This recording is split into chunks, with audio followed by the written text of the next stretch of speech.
Hello and welcome to the Lotto Femenne Ardenne Classic. 8th edition of the race, although we've had a few editions missed. Last year's winner, Ex-Angle of Cofidis, is here to defend his title. Dimitri Claes, Guillaume Boivin and Marina Hofland, the previous winners of this relatively new race. A sunny day here in Wallonia. The race today starting and finishing in Marche in Femenne. A rolling parcours. And an absolutely gorgeous day, around 23, 24 degrees. And there is the long drag to the finish line. The cracking field we've got lined up for this event as well. 5 continental teams, 8 pro teams riding at the second division, and 8 world tour teams, including the man wearing number 1 on his back, Axel Zongl. And also the newly minted European road race champion Christophe Laporte of Jumbo-Visma, who field an exceptionally strong team. Some real fast riders in the mix today. As we look at the signing on earlier on today, the Bingo team. Total Energies bring Edvald Bosenhagen and Anthony Tergis. All smiles at the start. Israel Premier Take as well. Brought a strong team. Giacomo Nizzolo. Derek G, one of the heroes of the Giro d'Italia. Team Arkea Samsic aboard a raft of sprinters. That was Hugo Hofstetter having a conversation. Jenti Berman is a recent winner in Luxembourg, and Luca Mozzato to Edu Toa Citron bring Stan de Wolf and Mickey Shah as well, riding one of his last races. Oliver and Lawrence Narsent there too. Benjamin Gramay, not quite on the form that he would perhaps like to be, but brings Mike Tiernissen as well. Axel Zongl there, presenting to the crowd. Soudal Quickstep as well. Well, they brought a real hitter team. Casper Asgren, Remy Cavagni, Yves Lampard, Casper Pedersen and Florian Sénéchal. There is the man that won the Tour of Flanders a couple of years ago. UAE Team Emirates by a whisker are the number 1 ranked team in the world at the moment. They bring fast man Pascal Ackermann. Tim Wellens is also there. Dutch road champion Dylan van Baal. And there he is. The first time we've got a look at the brand new kit. One, of course, in the Netherlands last week. An absolute superb race. If you haven't watched that one, make sure you do on catch up. Fresh off the back of a raft of wins and the points jersey in the Vuelta. That was Caden Groves. Lotto Destiny, the local team, unsurprisingly get the biggest cheer because Arnaud Delis is here. A man on real form, took his first World Tour win just a few weeks ago over in Canada. It was all smiles. Dries de Bont in conversation. Looked like that was with Mike Tiernissen. A neutral rollout, one of the continental teams moving through to the front. That's the Volker Vessels cycling team. Other Conti teams include Leopard TGT Pro Cycling, Metec Solavot, and Team Coop Repsol. Uno X also bring their development team too, their World Tour team not here, or their pro team should I say, but they bring an interesting development team along. Human Power and Health also in the mix as well. Bolton Equities Black Spoke. Let's have a look at the route, the course that's on offer today. 8 categorised climbs. We do 1 large loop of 118 kilometres, taking in the climbs that you can see, and then we do 3 laps of 24 kilometres on the finishing circuit, including multiple ascents of the Côte du Roi, as you can see. 3.5 circuits taking us up to the finish here. A lumpy parcours. We had a reduced bunch sprint last year. Far worse weather as well. It was a damp, wet day. In fact, it was Arnaud Delis. It was looking like he was going to win it. He crashed with 800 metres to go, remounted cyclocross style, and still managed to finish just outside the top 10. A quite incredible feat by the man who must be one of the clear favourites. A great crowd has turned out today to welcome this race along, and the first passage of the finishing line comes at 72 kilometres to go. We'll be joining live pictures shortly. I think it's time to introduce my partner in crime today, Ian Field. Ian, great to have you alongside me again today. And I think it's fair to say that over previous editions of this race, this has to be the best field. It's burgeoning with talent. It certainly is. It's always one of them where a race doesn't have a huge history, you don't quite know what sort of start list you're going to end up with, and we've ended up with a packed plethora of big names as they enter this kind of tightly packed end of the season for races. I mean, got a whole load of races coming up this week on GCN, and a lot of these riders all participating in these, ending the week with Paris Tours next weekend. So yeah, a really big week of racing, and it kind of kicks off with this Femenne Ardèche Classic today. So really looking forward to it and looking to see how it's raced this year. You said a diminished kind of bunch sprint last year, and there's enough climbing to certainly whittle things down throughout the race. So depending what the team tactics are from some of the bigger teams, we'll see perhaps an even more reduced bunch sprint today. Yeah, we saw, I think it was around 30 riders coming into the finish. A few were tailed off at the end. 30 or 40 riders left. A really attacking race. Multiple breaks went away. It all came back together, and it was the Cofidis rider that took it ahead of Amaury Capio of Team Arkea Samsic, who's also here this weekend. Arkea Samsic bring a absolutely cracking team. Difficult to pick who would be their leader, because it's just all of the riders that they have picked are very, very fast indeed. You've got Benjamin Gramay as well from Intermarché, Caden Groves from Alpecin de Koenig, Pascal Ackermann moving on to Pastures New after a solid year with UET Emirates, taking another Grand Tour victory at the Giro d'Italia. But no, we'll be joining live pictures as soon as we can. But suffice to say, a stark contrast to the race that I was commentating on earlier on today. A deluge it was in Turkey. You can watch highlights of that race next week. But into the action now. And it's our first sight of the breakaway that we have. And as you can see, 88 kilometres to go.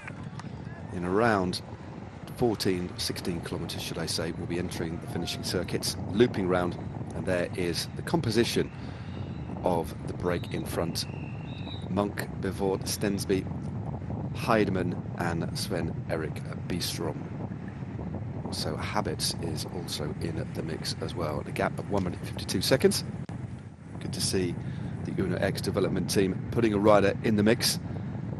And they're a team at pro team level that have really impressed this season. They're one of the most aggressive teams out there, and I know you've been regularly commentating on a lot of races, and they're always up there in the move, aren't they?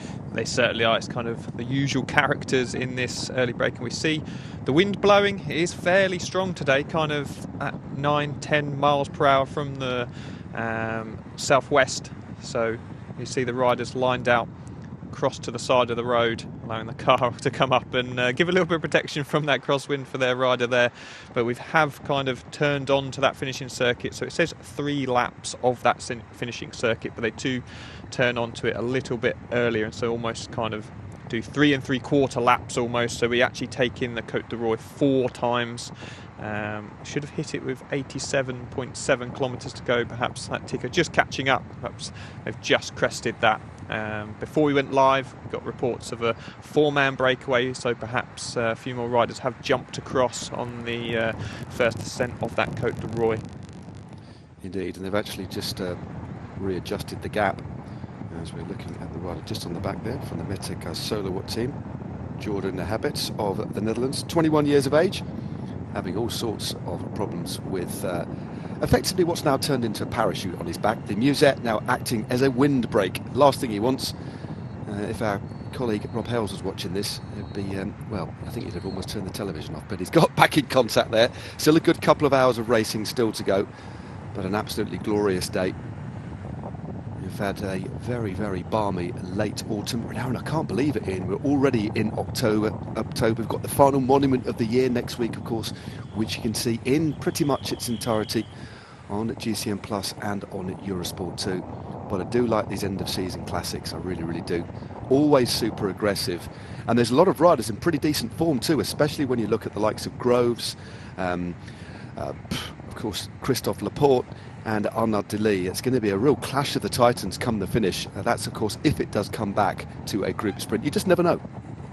No, and I think this is the great thing about this course today is if it was raced kind of quite passively, then yeah, definitely a bunch sprint. That final climb, the Côte de Roy on this finishing circuit, 2.3 kilometres in length, 4.8% average, does kick up to 12% in the middle, but it is the sort of climb that those big name sprinters in this race could get over if it wasn't super attacking. But then flip that on its head, if Jumbo-Visma or Lotto Destiny or someone really takes it on and smashes it to pieces on that sort of climb, it could get rid of a lot of riders coming into the finish. That final climb comes with 15.7 kilometres to go, so not too long for riders to make their way back, and predominantly downhill once they crest that final climb on the section of the course they're on now, predominantly downhill until round about 1 kilometre to go, so difficult to make your way back on under those sort of conditions.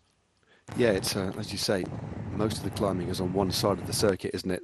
Goes up in a few steps. It's quite wavy, I think, is a good term to use it, looking at the profile here. Sorry about the picture breakup. In stark contrast what we can see here, almost like a runway-esque finish, and didn't really give you a real impression of the drag to the line there. Remember, last year's finish was pretty much a block headwind, and Axel Zongl took the win and went very, very late. It was only with about 75 metres to go that he opened up his sprint. It was I wouldn't call it a drag strip race, it was more of a grind all the way to the line. It was a far colder conditions, and you know what it's like, Ian, there's some riders that can open things up far easier when they're cold, but for other riders you get this blocked feeling, but no chance of that today. It's a glorious day, everybody should be in fine fettle, but it's a different matter, isn't it? Uphill sprinting into a headwind when you've got cold legs, not very nice at all.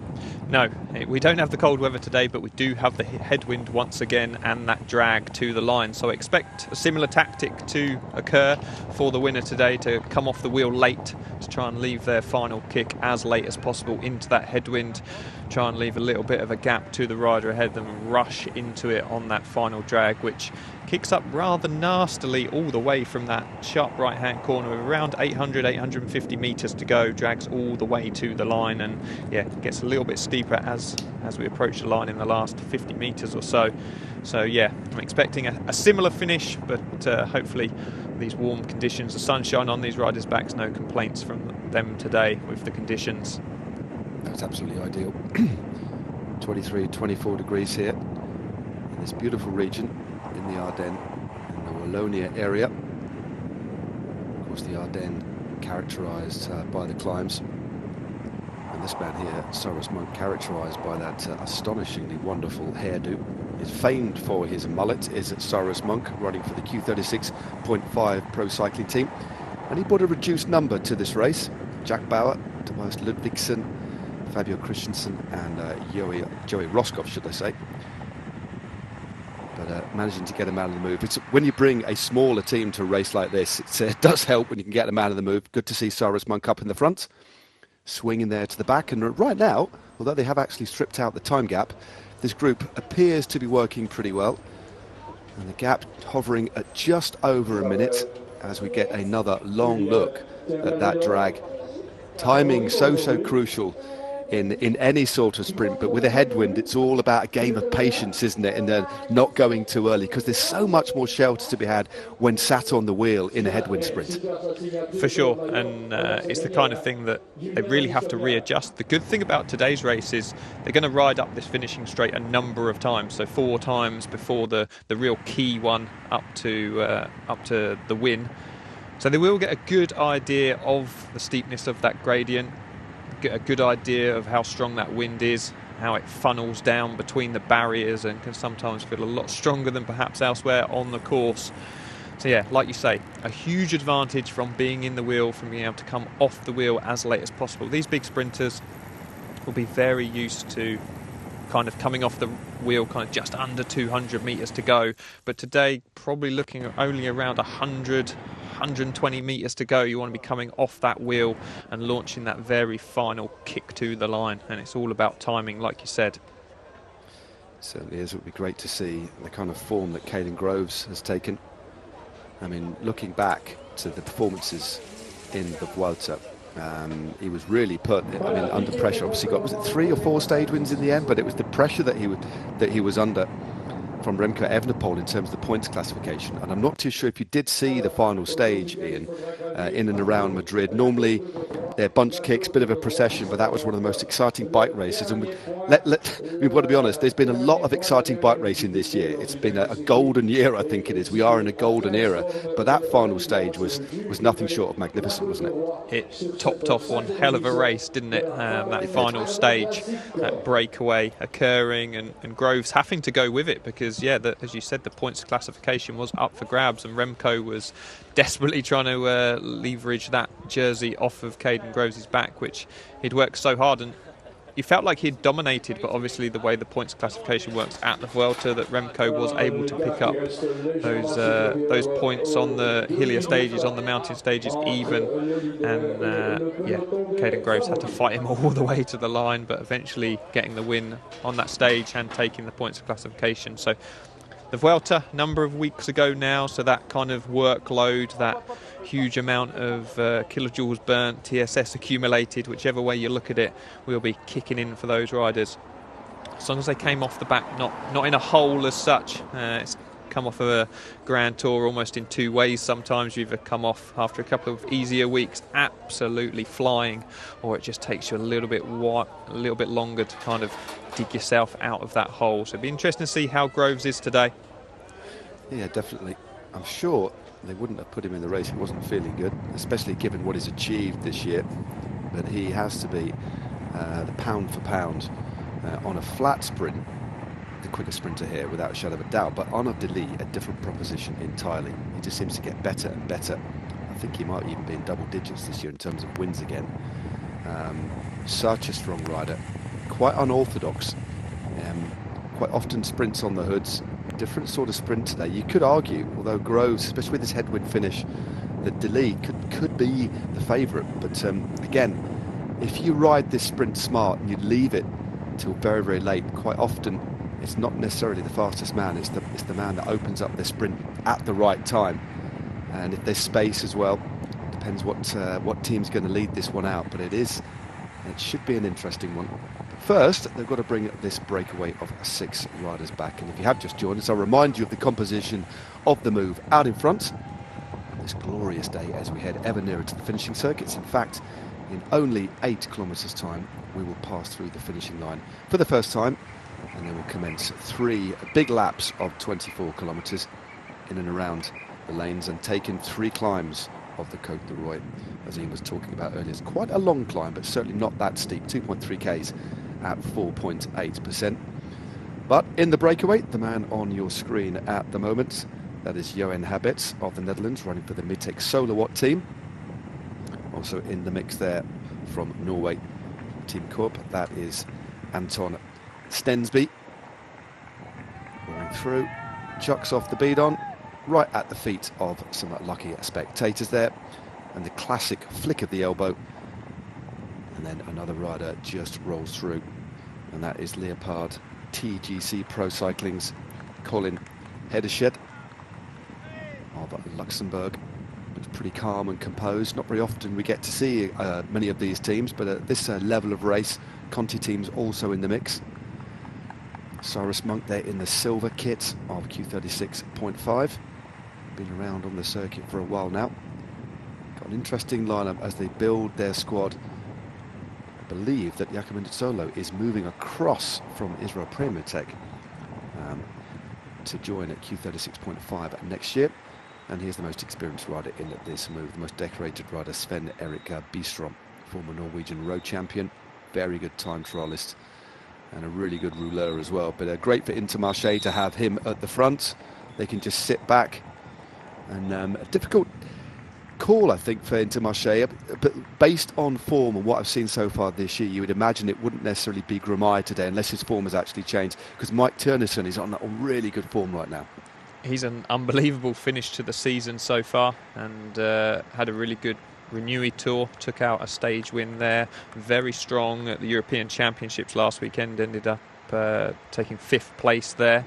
So they've brought a super strong team, and it's one of those situations where they've got a number of people on that start list that you'd perhaps highlight for the potential win today. So they're going to work out on the road who's going to have the best legs come the final kind of 250 metres or so. However, that said, they're now on that final kind of 8 kilometres, as you said, back to the finish line. They took that right-hand turn onto this main road, and they pick up a tailwind, and it does drag ever so slightly. So there are some opportunities within the last 10 kilometres to perhaps launch a late attack from one of the teams who doesn't have an out-and-out sprinter, or perhaps just launch something so that their sprinter, their lead-out guys, can sit back ever so slightly and leave that lead out until the very final moment, which is going to be absolutely key. You spoke about how important it is coming off the wheel. If a team is super strong and has the numbers within that final kilometre left, they can drop their sprinter off with the smallest distance possible almost to the line, and that's going to give them the best opportunity. It is that time of the season, like you said, people moving teams, contracts up, some people still in this race without a contract for next year, so big opportunities on the line today. Indeed. And also opportunities to score points. That's just something I was just reading online earlier on before the start. A little bit of controversy.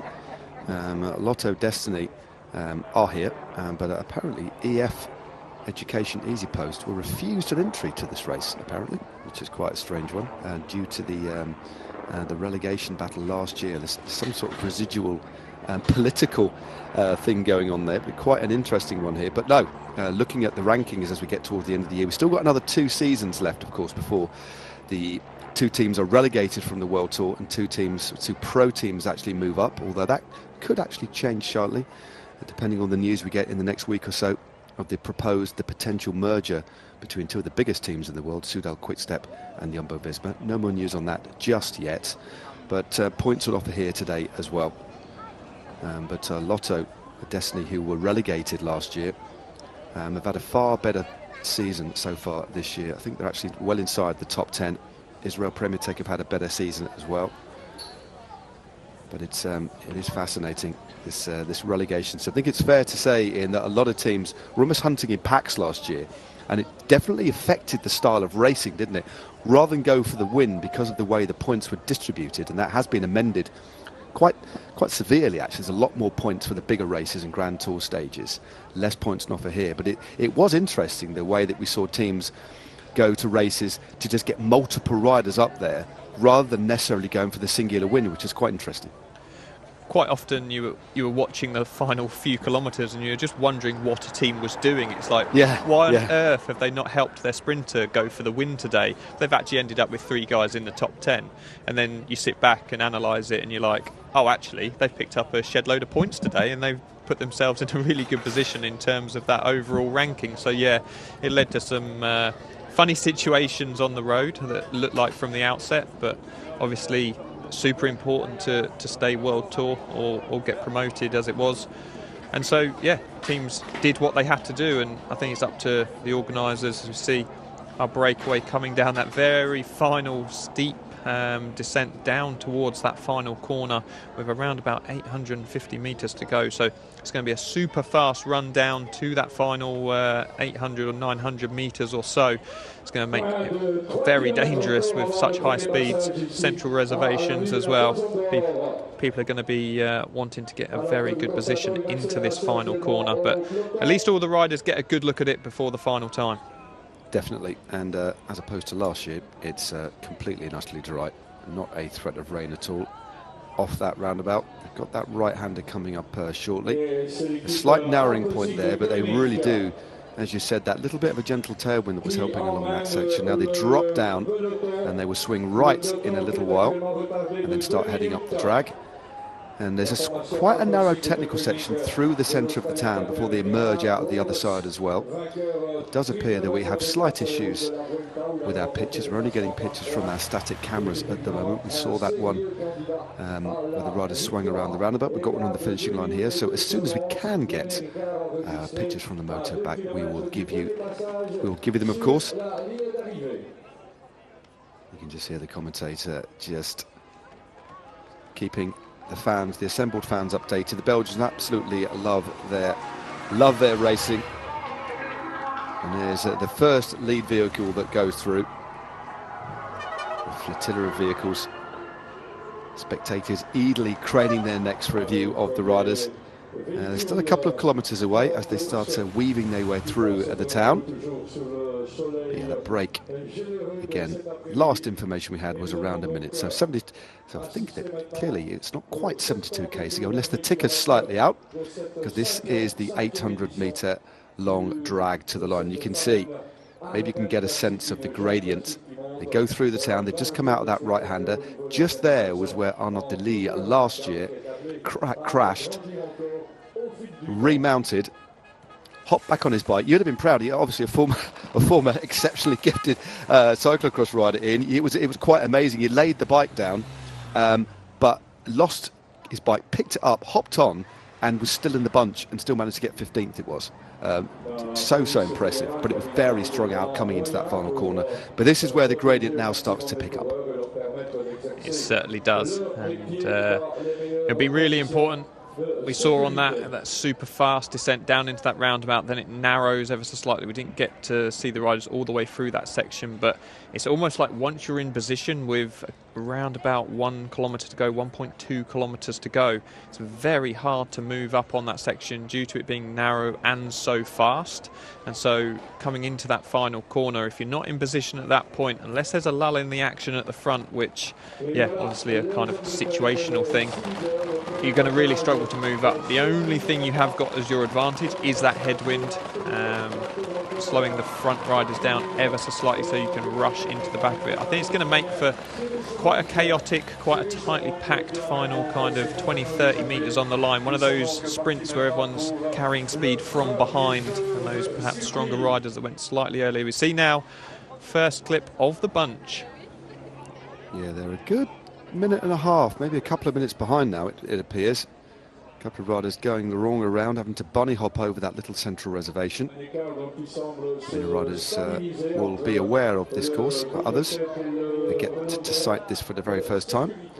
And here they are at the bottom of the climb. So it looks like the gap is round about a minute and a minute 20, give or take.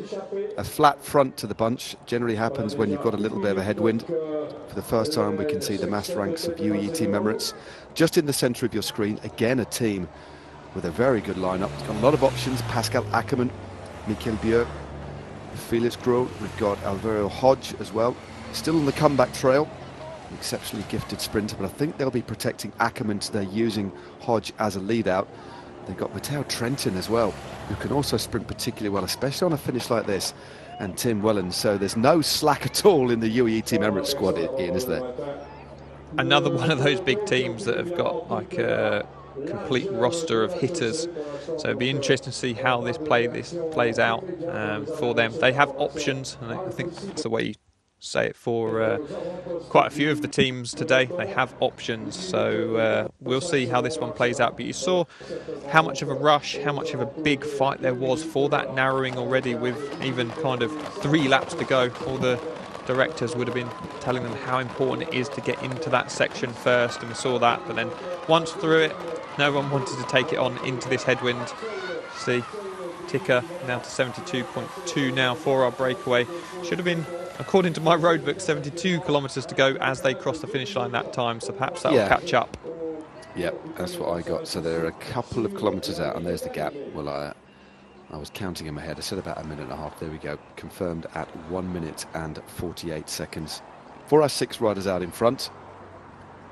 Peloton currently being led by Jumbo-Visma. Haven't quite saved for the finishes on the start line. Got to see Christophe Laporte.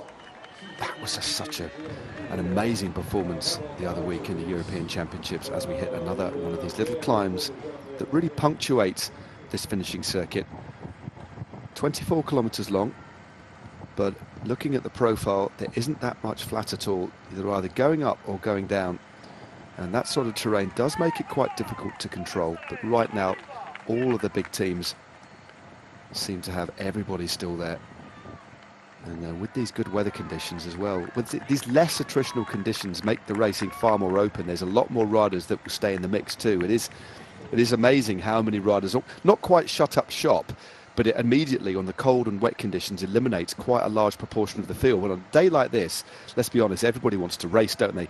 It just puts you in a completely different state of mind, mentally and physically.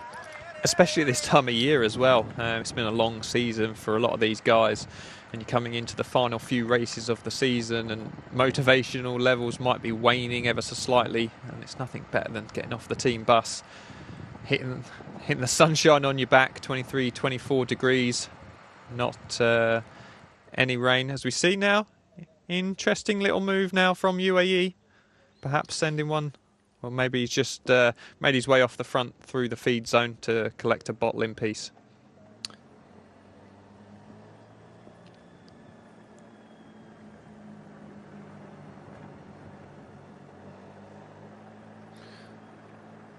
Well, welcome everyone to the Lotto Femenne Ardenne Classic. 188 kilometres through the rolling hills of Wallonia on a beautiful late summer day. Well, it's an autumnal day. We're in October, but look at the conditions. It looks like we're in the height of summer. 23 balmy degrees out there today. A gentle breeze blowing from the southwest to the northeast. And we're now on the finishing circuits. They've already done one large lap of 118 kilometres, and we're now into the first of 3 laps of 24 kilometres that take us primarily up and down. Hardly a flat bit of road, including 3 ascents of the Côte du Roi. We have 6 riders out in front. Intermarché Circus at Wanty have Sven Erik Bistrom, the Norwegian, just sat in P3 at the moment in that white and yellow kit. Also there for Q36.5 Pro Cycling is Cyrus Monk. He's there in the silver kit, currently just about to roll through to the front. Team Co-op have Anton Stensby. He's just sat at the back at the moment. Another man in blue from Metec Solowatt is Jordan Habits, one of the Continental team, just rolling through on at the outside there. Leopard TGT Pro Cycling have Colin Heiderscheid, and the final representative of this breakaway of 6 in that very distinct orange and red kit, just rolling through to the front now, representing the Uno X. Their development team is Carl Frederick Bivort, just rolling through to the front now. They've got a lead of around 1 3/4 minutes at the moment, 69.8 Ks to go. And we have a absolutely stellar field here. 8 World Tour teams, 8 pro teams and 5 continental teams, including some of the finest fast men in the world. Christophe Laporte is here for Jumbo-Visma. He's now in the white, gold and blue as the newly minted European champion. Took that title only a week ago. UAE Team Emirates bring Pascal Ackermann, Tim Wellens, Matteo Trentin, Soudal Quickstep. Another star-studded team, Casper Asgreen, Jimmy Cavagna, Yves Lampard, Casper Pedersen, Florian Seneschal, Derek G, Giacomo Nizzolo from Jumbo-Visma, Caden Groves, fresh off his superb ride in the Vuelta for Alpecin de Koning, and a local hero from Lotto Destiny, Arnaud Dili, still only 21 years of age, but continues to make waves. And that was a selfless ride last week, wasn't it, by Dili? I think it's worth reflecting a little bit. Still a long way to go in this racing, but that ride by Arnaud Dili to lead out Wout van Aert, in the end, they could only get the silver medal. It was Jumbo-Visma 1, 2, 3, but some of the numbers I've seen talked about that it's 900 watts for a minute or something at the end of a 230 kilometre race. Just shows how strong this young man is. It was a phenomenal performance from him in that lead out, in that desperate attempt to bring Laporte back in that final kilometre with those 2 kickers towards the end on the Col de Vam at the European Championships. And looking at the numbers, it was quite interesting. I saw a few comments online wondering whether Wout van Aert should have led out De Lee, in fact, because Wout managed to just get to the wheel and almost come up alongside his Jumbo-Visma teammate, but just couldn't quite come around the Frenchman Laporte on the line. Laporte just had a little kick left in the legs over those final kind of 30-40 metres even to the line. So yeah, phenomenal power output. I saw earlier in the season some of the numbers De Lee's doing on these very short punchy climbs, just outrageous. Only numbers that me and you can dream of, Matt. And we can see why he's so dominant in certain finishes, and I'd have thought today's is absolutely perfect for him. No, definitely. Another amazing performance by Arnaud Delis was in his first big World Tour one-day win. That was the GP Cycliste de Quebec. This came from a long way back, and one of the characteristics of a lot of his wins is the fact quite often doesn't really get his positioning particularly well. It's quite an unorthodox style. Some of his big wins have come from a long way back, carrying so much speed, and you wonder if you got him in a good position, he'd be winning. He'd almost get his own time gap. He's sprinting that quickly, but he does have the ability to do a very long sprint, doesn't he? And that finishing in Quebec suited him really down to the ground. And this actually is a similar finish. It's just a long drag, and of the riders that are here, he definitely is the one to beat today, I think. For sure, it looked like he was playing a computer game out in kind of just literally Pac-Manning past everyone, munching them up all the way to the line. But like you say, my only concern about today is that roundabout, that narrow section, as they come down into kind of the final 1.2, 800 metres kind of to go. If he's out of position there, he's going to have work on his hands. He's obviously someone that has got power in abundance, and with that headwind, possible chance, if you are out of position, to work your way up in that dead straight kind of 850 metres to go. But that is my only concern with him as a sprinter right now, is that positioning, whether it's himself or whether it's a lack of kind of strength in the team, or perhaps cohesion between the lead out men and himself, but something isn't quite clicking in terms of positioning coming into those final few kilometres. Yeah, it is quite an interesting one. Still, despite that, he's had 9 wins this year, so looking to go into double digits and consistently. His first win of the year was his first race of the year down in Valencia, the GP Valenciana, and has just kept things consistent. Had a reasonable classics campaign as well. 2nd in Omloop, 7th in Kuurne, 6th in Droit d'Ors, and then just has kept winning all the way through the years. So his consistency is impressive as well at such a young age. But definitely one to watch. But yeah, it's difficult to criticise some of the best riders in the world, but sometimes that's our job, isn't it? Is to look at what they can improve on, and I'm sure that's something that the team are fully aware of. He's got a good squad around him today, but there are some other big teams with good lead outs and exceptionally strong sprinters. So this is going to be exciting. It's a slow burner right now. The gap has come down a little bit to our 6 riders in front. They're now holding a lead of 1 minute and 32 seconds. Again, apologies again for the lack of pictures out on the road. Clearly they're having issues, our production on the ground having issues with the signal from the motorbikes. But thankfully we have got static cameras and a couple of fixed points at key points on the route, with about a K to go, and obviously on the finish line here. So we'll get back to those pictures as soon as we can. And here they are, right on cue. And it is Alpecin de Koning now picking things up at the front.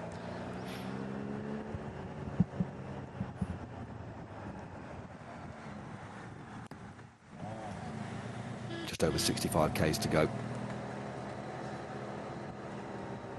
And we are entering this narrow part of the climb of the Côte du Roi. 1 minute and 26 seconds. Unsurprisingly, it is the teams of the big hitters, for want of a better word, on the front, like in the centre of your screen, Intermarché Circus. But they do have Sven-Erik Bistrom up the road, so they don't really need to force the pace. I don't think they'll be really slowing things down either, just making sure that everybody's in a good position, because this is a pretty narrow technical section, and we did last year see a few little tentative attacks on this one as we wend away further up the climb, and it goes up in a series of steps, doesn't it? It goes up then down, up then down. It's like 2 steps forward and 1 step back as they gradually gain elevation all the way to the top. It does. This is our only classified climb on the finishing circuit, the Côte du Roi, and it's 2.3 kilometres in length, 4.8% average, maxing out at 12%.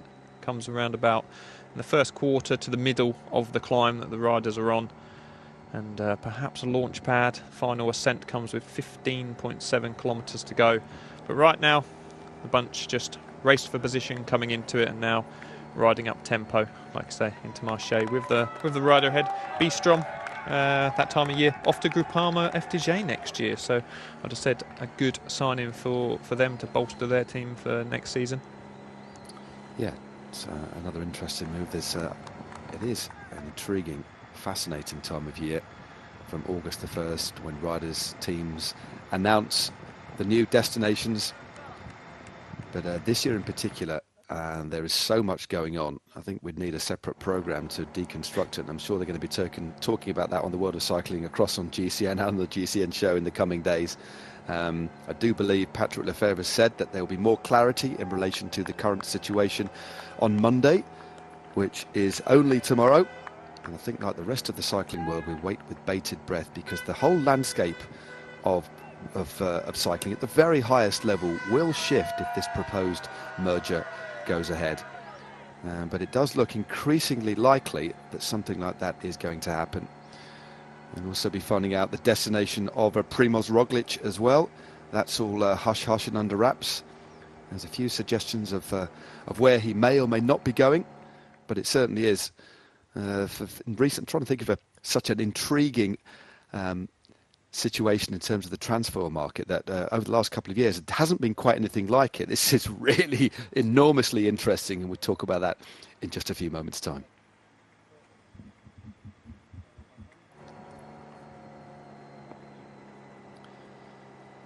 The dappled light, the canopy of trees protecting these riders briefly from the sunshine beating down on their backs on this late afternoon. It'll be long before they go through the Prem point. Arkea Samsic have also moved through to the centre. They're another team with a lot of options.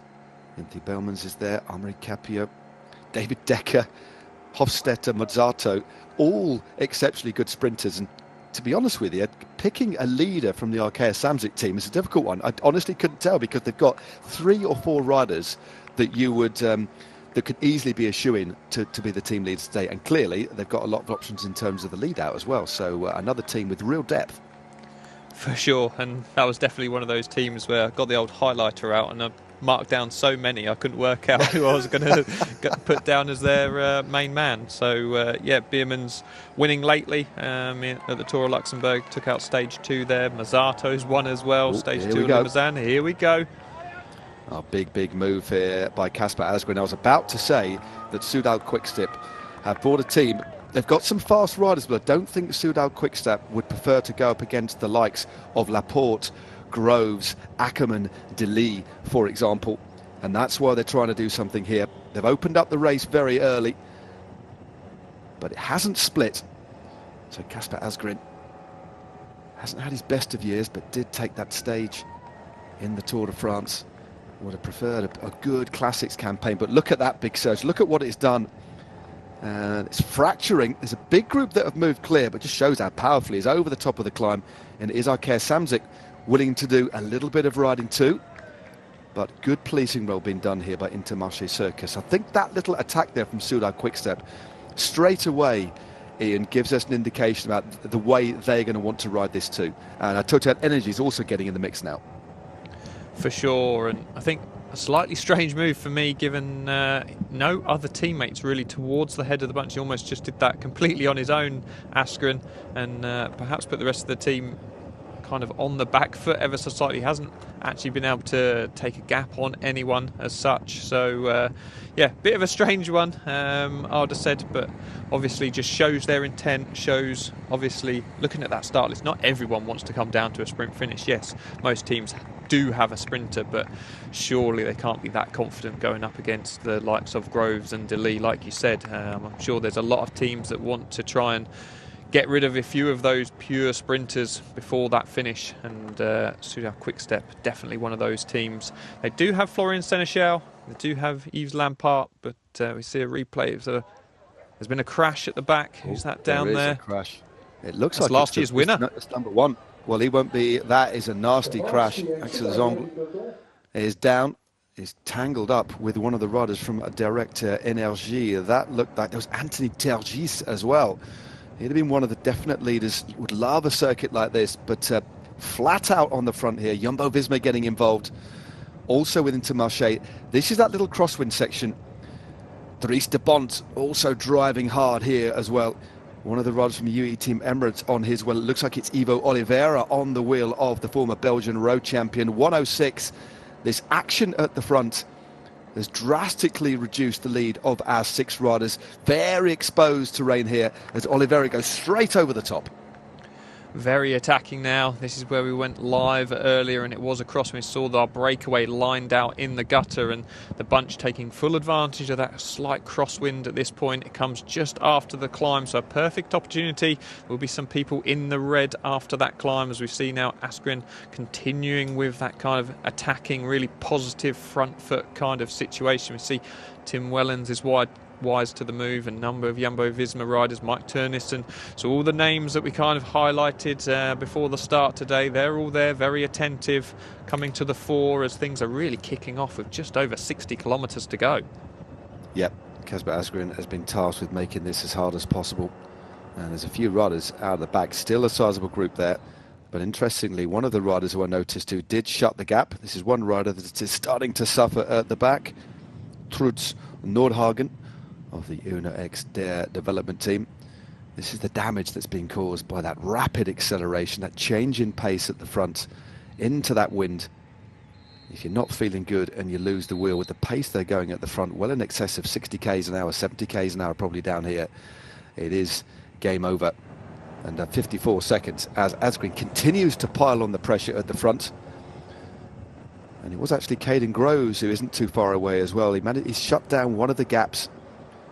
And Groves, a more versatile rider than you think. We saw that. We've already talked about the final stage of the Vuelta, but earlier in the year I had the privilege of commentating on another one of his wins in the Vuelta Limburg. An awful day in the Netherlands, in the region that hosts the Amstel Gold.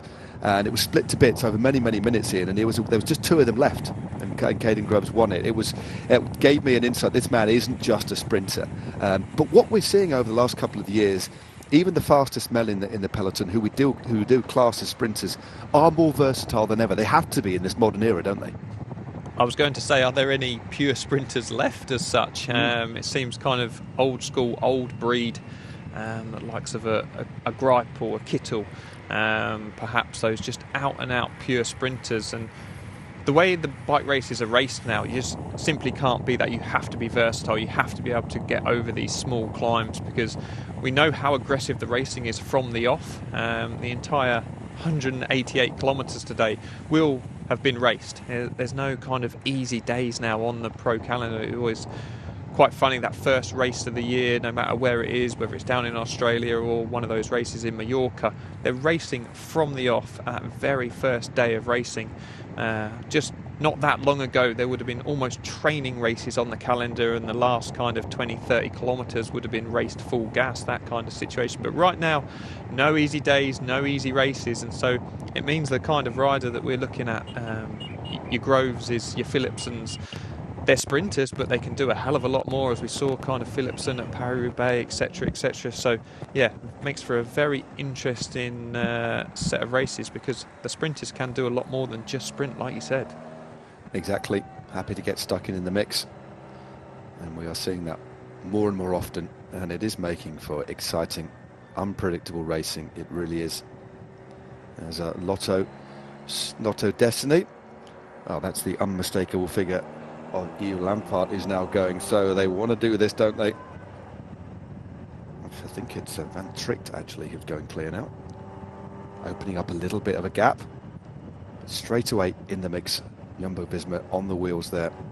Also Intermarché making sure that Soudal Quickstep don't get their way, but a little bit of a gap has opened up, forcing several riders to try and shut down the gap. It looks like the rider on the back of this group for Jumbo-Visma is Eduardo Affini. And Affini can, there he is, just moving through on the inside. There's a big powerhouse rider there on this sort of road. 35 seconds now. So if this pace continues, this relentless tempo continues, it won't be very long in before the breakaway gets caught. Just look at this line out. If you're not on a good day, it can be hellish to try and hold the wheels at the back here. It really can. If you've had a bit of a tough time up over the top of that climb, and then in the crosswind, and then all you're looking for, you want it to slow down, please slow down. Who's on the front? Who's still driving this at 65, 70 kilometres an hour? And they'll have the answer right there. Affini really lining things out, and it's just one long line all the way down to the back. You've got to feel sorry for those guys kind of Yeah, yo-yoing on and off the back at this point with still over 50 kilometres of racing as we're heading back now down towards the finish line. The finish line will come at 48 kilometres to go once again, but yeah, super fast last couple of hours of racing coming up.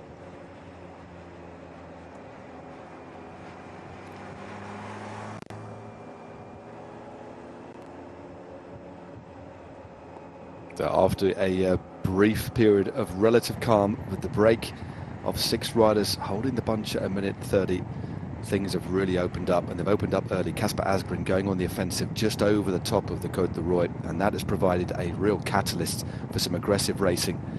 The momentum of that aggressive racing has seen the lead for our 6 riders out in front tumble to just 25 seconds, yet they continue to roll through.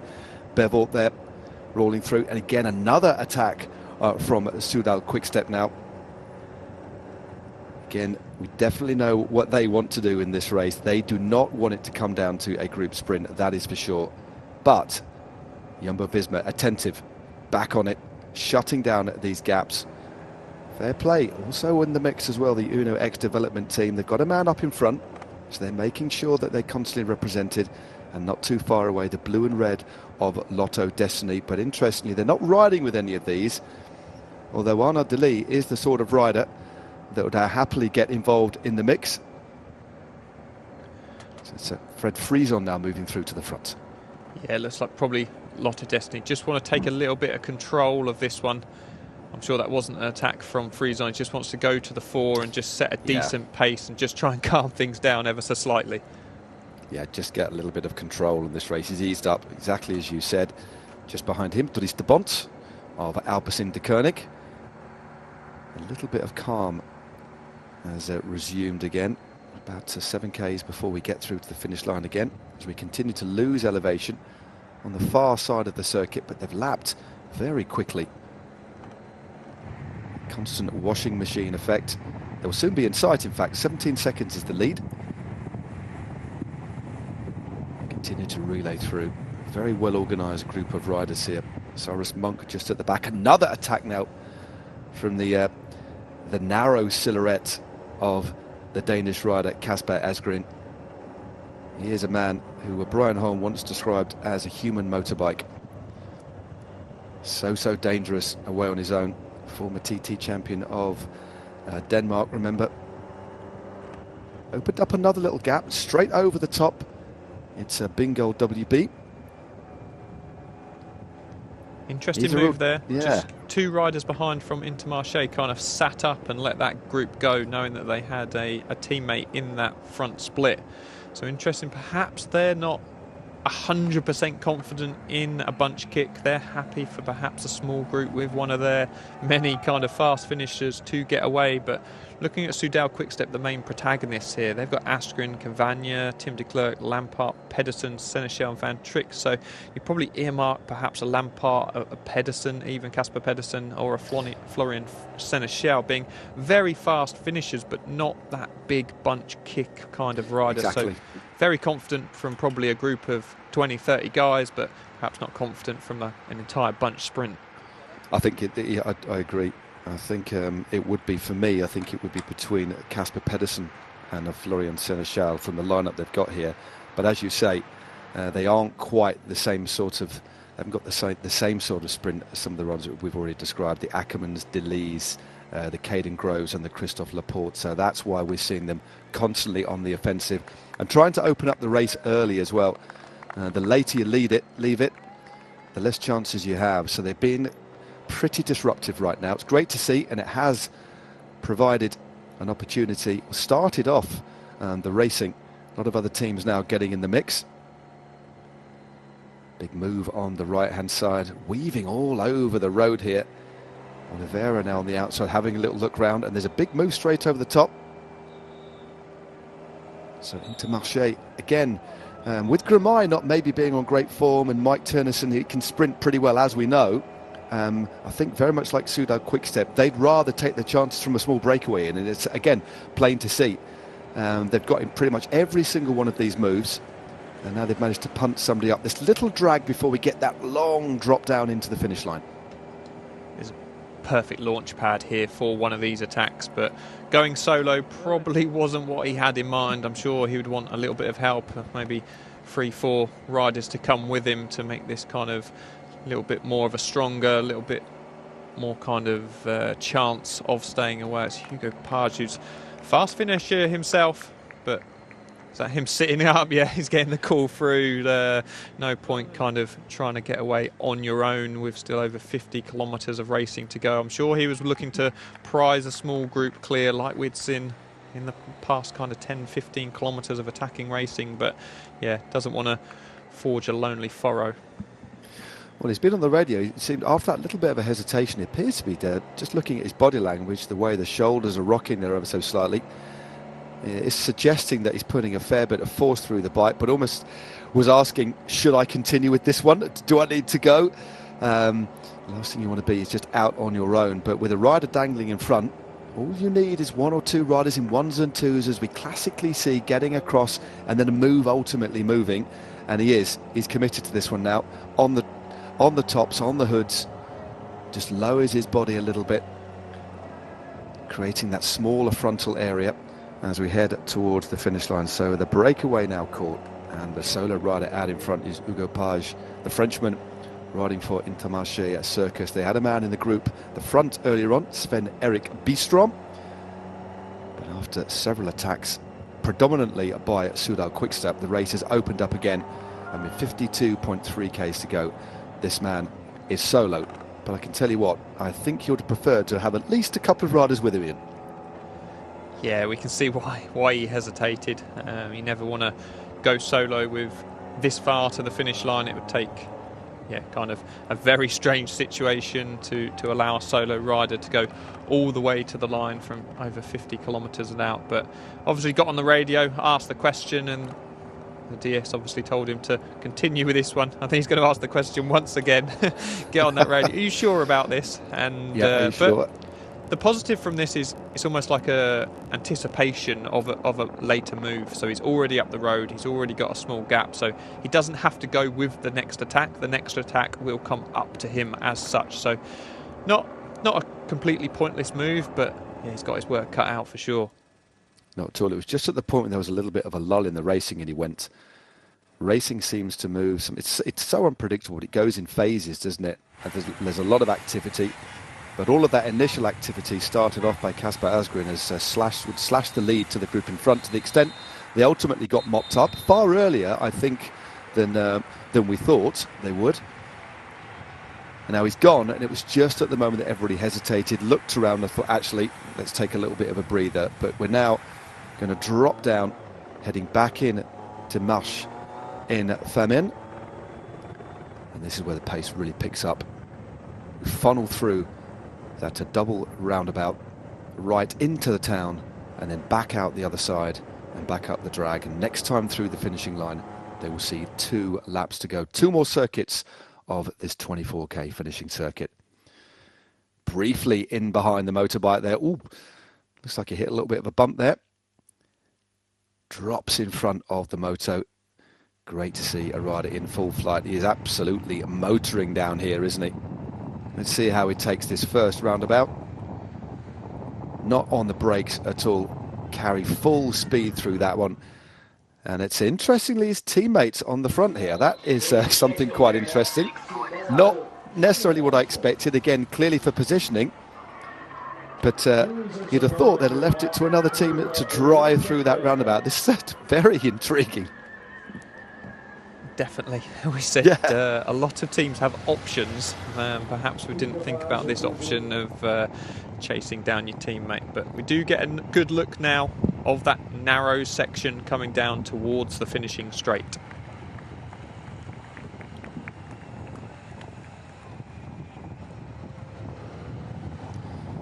Coming in through Marche en Famenne. This is the narrow little precinct that we've gone through. Greasy last year, even a few little cobblestones, but perfect conditions today. And Hugo Page with a 12-second advantage, been away for the best part of 3 or 4 Ks now. And this is that right turn. Again, a little bit of late crossing by some rather over-eager spectators there, but this is the right turn, carrying a lot of pace into that corner. Oof. took the apex of that corner, nearly took a spectator out, and there is a rider's eye view of this long finishing straight, which kicks up. Page in the lead. I'm wondering if his teammates now have throttled it back a little bit, because that was quite unusual. The way they were careering into that corner full tilt, it doesn't make for good viewing when you've got a man on the front riding as hard as this. That doesn't make for great TV sometimes from a team perspective, but there we go. I think the only thing we perhaps could say is a critical point, that pinch point, so better to be safe at the front, and then perhaps even on that narrowing section they were able to slow the race down ever so slightly. As we see now, them all coming to the front and spreading across the front of the bunch, doing exactly that, just try and slow things down ever so slightly. But I'm still sure he'd want some company out front, and just after the finish line there are a few little ramps which would be an opportunity for a counter-attack to go across to Page. So interesting, keep an eye on things as he makes his way up to the finish line once again. Here we go to the applause of a pretty big crowd that's assembled here now. 2 laps to go for our sole leader. Saying 13 seconds. Let's get the clock on this one. Let's get an accurate reading of the gap for this man as he goes clear. 22-year-old Frenchman from Chartres. Signed all the way through to 2025. Great ride earlier this year in the Cadel Evans Great Ocean Road Race. 2nd place there. On the stage of the Tour de Limousin this year, so he's in good form. There's Caden Groves, just in the centre of your screen. So around 14 or 15 seconds, and they've knocked it off just a little bit there. Just rolling through is Alain Rio of Team Arkea Samsic. And it's relatively calm here at the moment. Again, with only one rider out in front, this is fertile ground for other attacks to come. Just wondering what team is going to be interested. I would imagine on these slopes of these little climbs, we might see Soudal Quickstep go on the offensive again. Yeah, just after the town, it does kick up a number of times, and we wouldn't call it a climb, they're not classified, but they're definitely draggy roads and a perfect opportunity for someone just to go on the attack. Put everyone else on the back foot, though there is a slight headwind still on this section, so until they turn once again, might wait a little while until we see that counter move, but I'm sure someone's eager to get across, as we're seeing this be quite successful, and up to 20 seconds now. Yep, completely committed now. 20 seconds, as you say, is the gap. Hugo Page. As you say, he is a pretty talented sprinter, and there is some more action from behind, and it's coming from the Uno X team. Also in the mix there, Soudal Quickstep, Lotto as well, and also the first sight of anybody from AG2R Citroën as well. So a little split has been formed. Bingoal latching on to the back of this group. Jumbo-Visma also are represented on this little climb. And that's a nice little gap that's opened up, so lots of teams have different ideas about the way they want or need to win this race. It's not just Soudal Quickstep that want to open up this race. There are other teams in the mix as well, and I think one of them is definitely AG2R Citroën. We've got a good team here with the Narsson brothers. Stan de Wolf as well has been aggressive recently, and they will be a team that definitely wants to try and infiltrate these breakaways, but it has come back together once more. Soudal Quickstep rider Casper Pedersen going on the attack once again. Interesting to note that the Lotto Destiny rider looked like they were just kind of marking things and not really wanting to work with a small breakaway, so they were up there just marking things, but once again it's Soudal Quickstep on the front foot going on the attack, as we see Oliveira from UAE trying to jump across now. Yeah, Oliveira, again, a wonderful rider, good track rider as well. He's punting himself across this gap. So, unsurprisingly, all that activity has narrowed the lead to our solo rider out in front, Hugo Page, who looks around, and he will see the group campaigning Casper Pedersen and Oliveira coming across the gap. There's also a rider there, looks like from the team Co-op. There's the crowd, eagerly watch to see Page joined by 5 other riders just latching onto the back there, Uno X as well. But this has really opened things up on these little steep climbs. This is going to make some pretty sore legs. 46.4 k's to go. And this is the remnant. This is what happened earlier on. Unfortunately, Anthony Tergi will take no longer part in this race. A graze to his head there. Thankfully, he's up and walking, but came down in that crash. It looks like they were the only two riders to come down in that crash, unfortunately. Bit of a strange one because it was on the lower slopes of the climb, and perhaps just a coming together of wheels, someone perhaps getting up out the saddle, and yeah, that move where the back wheel moves back slightly, and perhaps someone looking round on that climb and just not paying attention. Just two riders going down, relatively low speed, although rather interestingly looking down. This is getting very interesting with Dylan van Baarle from Jumbo-Visma getting involved now. So that's the thing. Dries de Bont there as well. Where it went over the top of that real draggy, tough climb, it just means that you know that everyone who is in the front is very strong. And this is what I said about Hugo Page anticipating the move. He didn't have to go with these strong riders on the climb, and he finds himself in the leading group. And Baarle coming through to do his turn. Casper Pedersen still there, so some very strong riders coming to the fore now. Well, Pedersen is like a Duracell bunny. He goes again, straight over the top, immediately countered. It looks like it's Dries de Bont quite often in these conditions. Unzips his jersey. Such an aggressive, tenacious rider. Always fun to watch just on his wheel. Eduardo Affini, who also glances round. Another gap has opened up. Okay, Samsic trying to sew this one back together. Several little fractures here. This is quite a chaotic point in the race, and a part of the race that's very difficult to control in when you've got multiple numbers of riders attacking. It certainly is. It's very difficult. Just haven't got the numbers from one team at the front to be able to control things. Lotto Destiny can only see kind of one rider from them towards the front of this, and more groups being fired off the front. A lot of UAE represented at the front in those moves. Matteo Trentin making his way across. Oliveira's still in there. And the bunch just catching up now as we head back down onto that main road. We're going to take a turn right, hit this main road, and then we make our way back towards the Côte d'Arroy once more. They'll hit that with 39.7 kilometres to go. And given the racing has been so hard all the way from the finishing line, it just means that Côte d'Arroy being 2.3 kilometres at 4.8% average gradient, it's not the hardest climb on the book in the cycling world, but when you've raced hard for a number of kilometres into it, it can completely change things. And as we saw over the top of the climb previously, it drags on, and that crosswind can play a further part in these moves going away. Gamay getting involved now. Caden Groves up there, very attentive as well. Well, this is riveting stuff, Ian. It really is. This race has exploded into life over the last 20 kilometres or so. Breakaway enjoying that lead of a minute and a half. Asgreen opening things up. And now it's chaos.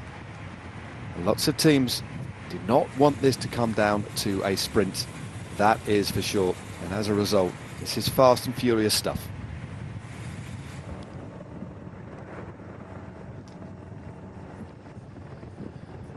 UAE Team Emirates now place a rider on the front to try and get a little bit of control. But again, it's another Dane this time, Casper Asgreen. Oh, no, it's not Asgreen, sorry. Looks like it's Stan van Tricht is now going as well. Straight away on the wheel. It looks like that's the figure of Edvald Boasson-Hagen latching on to the wheel of the man from Soudal Quickstep. Dries de Bont again going. This is brilliant stuff. These kilometres are ticking by nicely now. They really are. I mean, Uno X development team doing a really good job. They always seem to be represented at the front. Tim Wellens moving up for UAE as well, covering this one. So, yeah, time and time again, some very, very strong riders getting involved in these moves. It's going to make for a super interesting last lap and a half. They're rapidly approaching that Côte d'Arroy once more now. Yep, they certainly are. Calm is restored briefly on the front. Boasson-Hagen sits in second position. Also a rider from the Bolton Equities Black Spoke team moving up as well. A team that unfortunately are going to be moving down. Big shame for Bolton Equities. They've had a good season so far. I believe there will still be a team, but on a reduced budget, going back down to continental level. But always make a good account of themselves. And in the centre of the screen on the front now, it is the Italian, the vastly experienced Matteo Trentin, former European road champion. Just trying to see it. Have you managed to spot Christophe Laporte? It's difficult to spot in that white jersey. He's certainly laying low right now, Ian. I spotted him once coming through the narrowing section on the previous lap, looking resplendent in that blue and white top, and he's even got the custom painted bike to go with it for this race. So, yeah, looking really good, although hiding well while these moves have been kicking off. I did actually see him on the inside. He's riding at about 15th, 20th place, so where he should be as the road continues to rise again on the Côte de Roy. And there's another attack. It is Edvald Boasson-Hagen, a real strong seated effort. Back in his pomp, this is what this man could do very, very well indeed. And they've got to change and adapt now because they've lost Anthony Tergis. He's crashed out of the race. He's one of their big options. They've got Thomas Bonnet, Fabian Duby. Lorenzo Manzan is a good sprinter, but I think they need to get into a move if they've got any chance of winning this one. That's where Edvald Boasson-Hagen is going on the offensive. And another little group has gone clear now. All the big teams up there represented. Once again, Tim Wellens covering that move. You see riders just beginning to struggle on the back of this one. Some of the riders from the smaller teams getting really good experience riding against some of the biggest names in world cycling right now. Soudal Quickstep once again driving it up this classified climb. Yep, keeping that pace nice and high, making the chains very tight. Edvald Boasson-Hagen, after that couple of big efforts, starting to suffer on the wheel here. 41 k's to go. Cofidis also represented. Just look a little bit further down. There is the figure of the European champion. He's gone for black shorts, which is a good option if you ask me. I don't mind white shorts in criteriums, but in road races it should be black shorts. It's the traditionalist part of me, but certainly looking good. Sat on the inside, Oliveira looking around. Wellens just sat on the inside there, and the European champion, the newly minted European champion Christophe Laporte, just sat on the wheel of Tim Wellens as a few riders start to suffer. This is Jonas Rijkaard is being dropped out of the back. Also, Reinder Boita of Volker Vessel's cycling team also getting dropped. Looks like Rijkaard, the game over for him now. The Belgian try and hold on as long as he can, but the pace that's been set at the front, I don't think he's going to get back by, because this man on the front now, Tim Wellens, definitely trying something. Again, when you look at the way that UE Team Emirates are trying to ride here as well, I think they might have a couple of options. Ackerman, you would imagine, if it is a sprint, but also to try and get riders up the road, because they have good riders here that can win solo or also from a small group.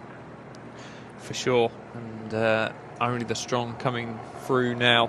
Oliveira was actually dropped from the wheel of his teammate Tim Wellens. Matteo Trentin, their puncheur come sprinter, up there as well, just looking round, looking very comfortable, able to kind of really take in the situation, what was happening behind. But as soon as Wellens sits up, more counter-attacks go.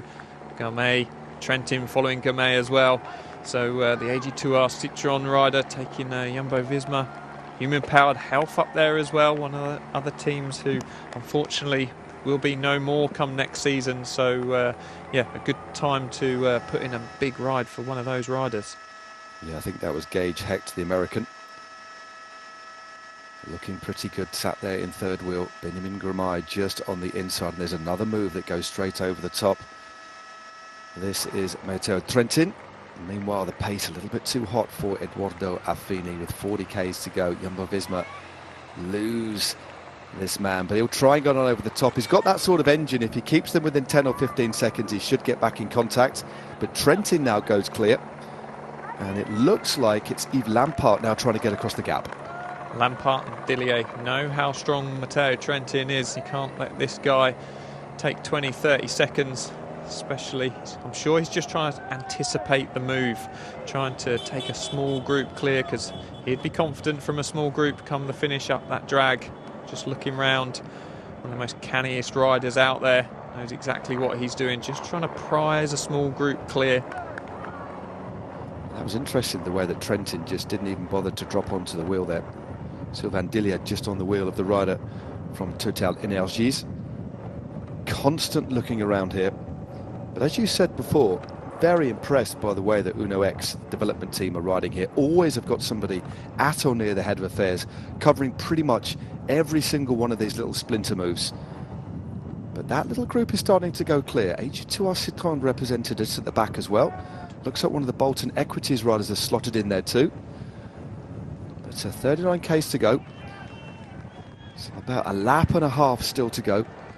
But this pace on the climb has really started to thin things out. Yeah, I was saying earlier how the climb isn't the hardest climb in the world. We see Laporte there coming across as well. It isn't the hardest climb, but they had raced it really fast, really hard, all the way from the finish line, up those drags, all the way out of town. And then there would have been a lot of people in the red by the time they hit that climb. So it's not necessarily just on paper, that climb of 2.3 kilometres, but in fact, what has gone before it and what has even come before in this race, 188 kilometres of racing. I just checked, it was 2,875 metres of climbing within this race. And you look at races on the calendar as well, and Amstel Gold this year was only 3,290, so not far off. So it just goes to show how tough this race is. As we see Laporte come up to the wheel of Lampard now, what a strong duo this is at the head of the race. This is a very strong duo indeed, and Christophe Laporte knows that he'll have an eager partner in crime. Goes straight by, floats across this gap, and this is well, there's certainly not panic, but there's a couple of teams thinking, okay, this is a gap, well, a group we cannot let go. Well, Dylan van Baal looks pretty calm. Another big counter-attack on the inside from one of the riders from Team Coop. Immediately latched onto the back wheel into Marché 2, making sure that they're covering as much as they can, because that is a premium group that has gone clear. Well, not really a group, a duo, should I say. That's Hugo Page once again, so just showing how strong he is today. He was solo earlier on this lap, and now feeling like he's recovered well enough to just go on that counter move, as those two riders look like they're just dangling. No, in fact, they're out of sight. I can't even see them on the screen. They've gone up over that small crest just ahead, and really dangerous move with those two riders. Needs to be a little bit of organisation behind. Lotto Destiny had two riders at or near the front. Still a long way to go, still 37 kilometres, but we're well inside the final 45 minutes of racing, especially at the speeds that they're doing right now, losing the elevation that they've gained to the top of this climb. Another tight left-hander. Beautiful conditions compared to this race last year. But unfortunately, the man wearing number 1, Axel Zongler of France, running for Cofidis, not too sure if he's got back on, but the way we saw him on the deck didn't look too good at all. But we have two classy campaigners out in front. Christophe Laporte in that brand new European Champions jersey, running for Jumbo-Visma, and with him for company is Yves Lampard of Soudal Quick-Step. Very interesting stuff indeed. Even Caden Groves now drifting to the front, looking for a little bit of assistance. And he's not going to get any from the man on his wheel, that is for sure. And now this is an ideal situation for Soudal Quick-Step. They'll just keep following these moves, as will Jumbo-Visma.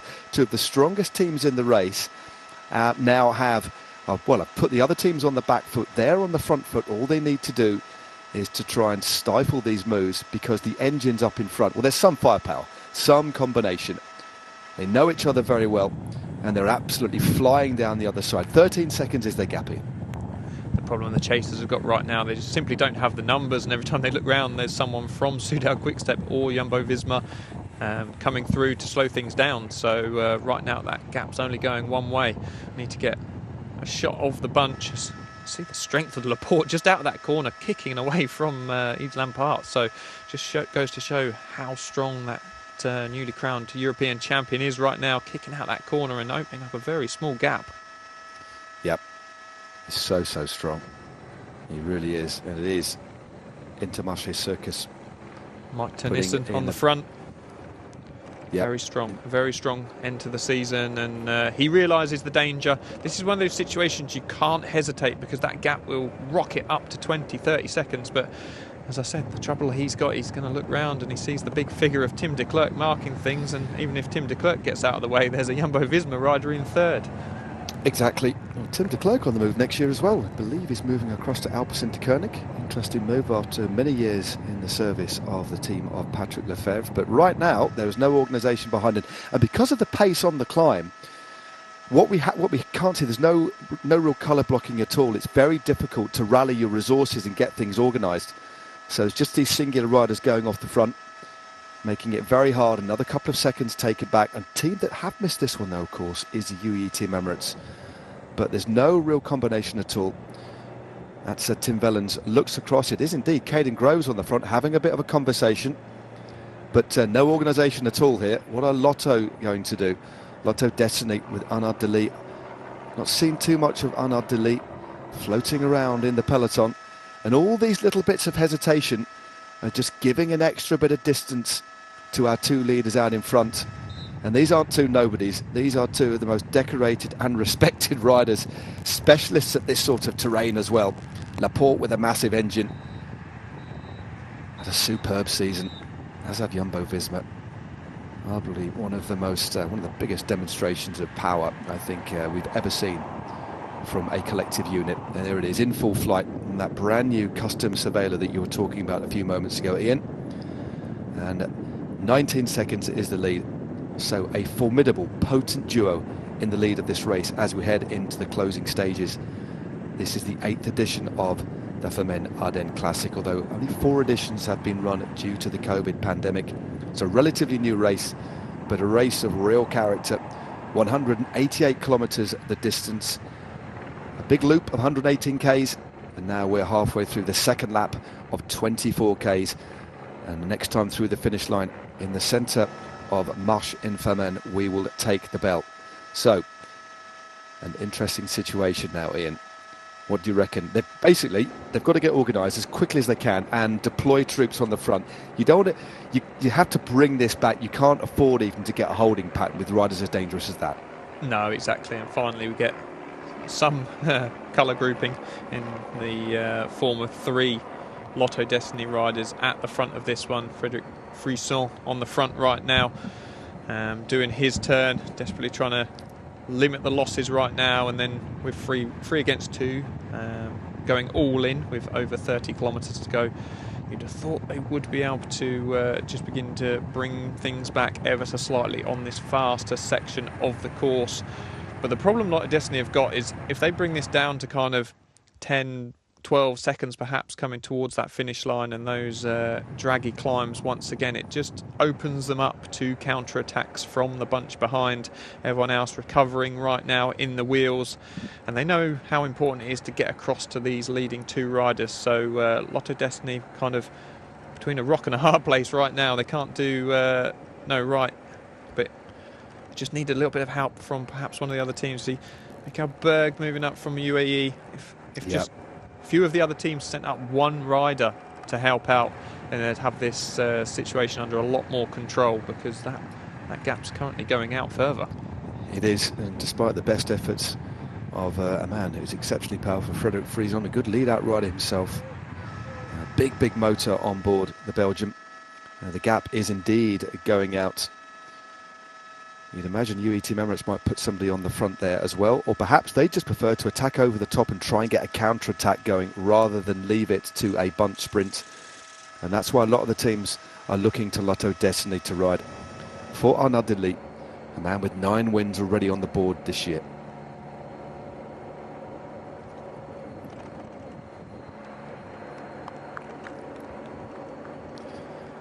So let's just see if that rider from, I think he is starting to ride through. So UAE Team Members are going to use Michael Biot. And his first World Tour TT win, didn't he, in the Dauphiné. Superb performance that was. Such a valuable rider. Just moving up the outside as well now. Kasper Asgreen on our left. It's a washing machine effect as we head back towards this long downhill run before the kick up to the line. Well, that is rather splendid. And what a day to see it. That's a very clean roof. Not too sure what exactly it is, but a beautiful decorative moat. 29 seconds now, so nearly at half a minute. But riders like Frisson and Bjerg, if you get those guys working, they should be able to hold this one. But This is a very dangerous move indeed. Laporte and Yves Lampaert, two very different styles on a bike. The rangy figure of Laporte, then the more pugnacious, compact figure of the experienced Belgian. Yves Lampaert, now 32 years of age, rolls through to the front. This is looking good at the moment, but still with 30 k's to go. Plenty of opportunities to try and bring this back, but some real horsepower being deployed at the front now in. This is a key moment of the race. They've hit that drag. Yep. They turned right onto that main road and it drags all the way, and Michael Berg comes to the front, whether he can make any inroads. But as a result of that increase in the pace, Frederick Frisson's pulled out the line. Doesn't look like we'll see him back at the front for a good while, if at all. So see how lined out it is behind. It's one of the problems of being almost so strong doing your turn, Michael Berg. But he knows that he needs to bring back this as quickly as possible, because they don't have the sheer numbers to kind of ride this down over the course of 30 kilometres. They just need to bring this back and get this race under kind of some sort of controllable situation. Yep, he's doing a good job here as Michael Berg. He's taken 7 seconds back, and as you say, such is the force of the pace by Michael Berg. Frisson has dropped away after a long pull on the front. It's how long you can sustain it. It's okay increasing that pace, but quite often you put the other riders behind you've been chasing on the back foot, especially uphill. It's all about trying to keep that pace even, but slightly quicker than the group in front. Sometimes when you really inject a lot of fast pace, nobody can actually come through and the pace dips again. It's about keeping it even and high. Although saying that, you cannot let this lead go out too much more. And there it is. There's the result of that big effort on the front by Frederick Frisson. That is another important, crucial resource for Lotto Destiny that's been jettisoned out of the back. And I don't think he's going to get back in contact, because this pace is going to, well, stay unrelenting. And that's Arnaud Delis on the wheel, actually. So Delis now on the wheel. He's got no teammates left.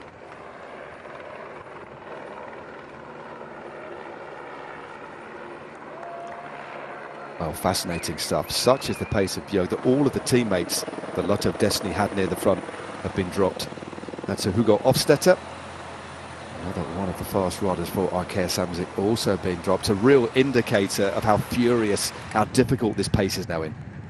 It certainly is, and some of those names we had highlighted down as fast finishers being jettisoned out the back of the bunch right now. But Michael Berg just showing how strong he is. But you make that really good point of when his turn comes to the end, perhaps at the top of this drag, he pulls over. He's put everyone else in a serious pain locker, and they won't be able to come through at a similar pace and maintain it, if at all. I think a good situation for UAE would be, once his turn is done, to be able to fire someone over the top of it in a counter-attack to try and jump across. But the gap would have to be a lot lower than that 22, 23 seconds that we're seeing right now. Finally, Oliveira comes up and Tim Wellens is coming up, so perhaps a few more UAE riders adding some firepower to this chase. Can't see any of their kind of designated fast finishers right now with Hodge, Ackermann or Trentin.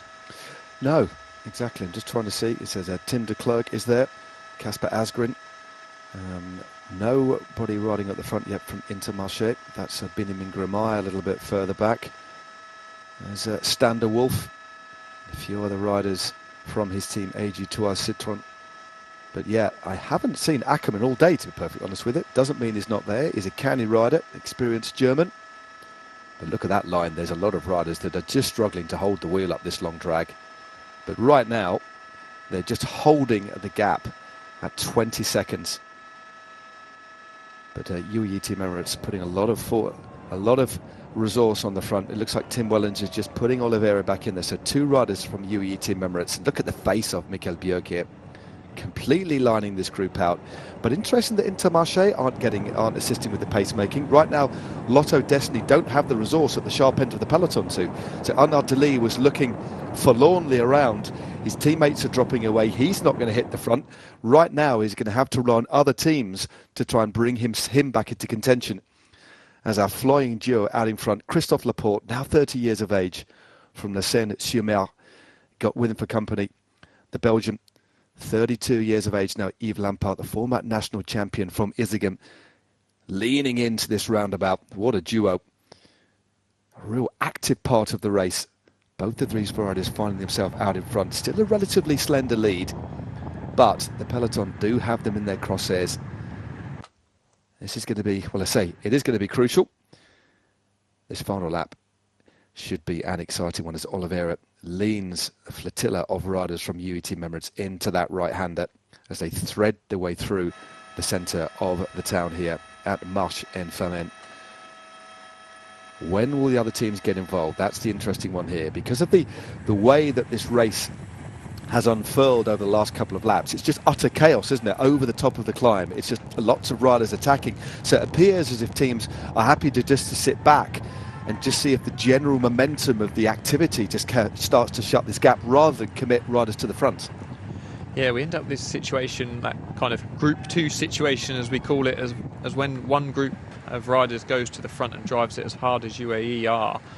Other teams kind of almost get put off from helping them because they're like looking up and seeing, well, you're strong, you can close this one down. But yeah, when that chase falters, all too often the other riders in Group 2 are hesitant to take over with that chase. So yeah, it would be much better off if one of the other teams could send up one or two riders to help out just to make sure that this does come back. But right now, that time gap just going up and down ever so slightly as this kind of GPS gets a little bit thrown through those tight corners through the town. It looked like Matteo Trentin had moved up into 4th position, so he's still there for UAE on the wheel of Tim Wellens.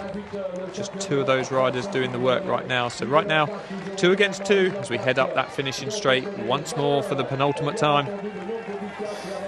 What a strong duo it is, but the gap now down to 10 seconds. It is still Michael Bjerg on the front.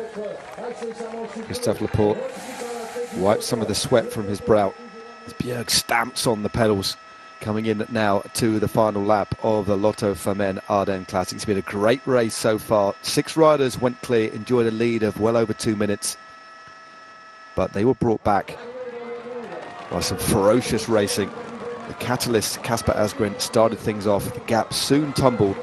And in the last lap, these 2 riders broke clear just over the top of the climb of the Côte d'Ivoire. 1 lap to go now. But it does look as if UAE Team Emirates are doing a pretty decent job here, but they're the only team on the front. Oliveira, the Portuguese road champion, driving hard on his wheel. Now it is Tim Wellens. So everybody else, as we said, looking to UAE Team Emirates to drive this one.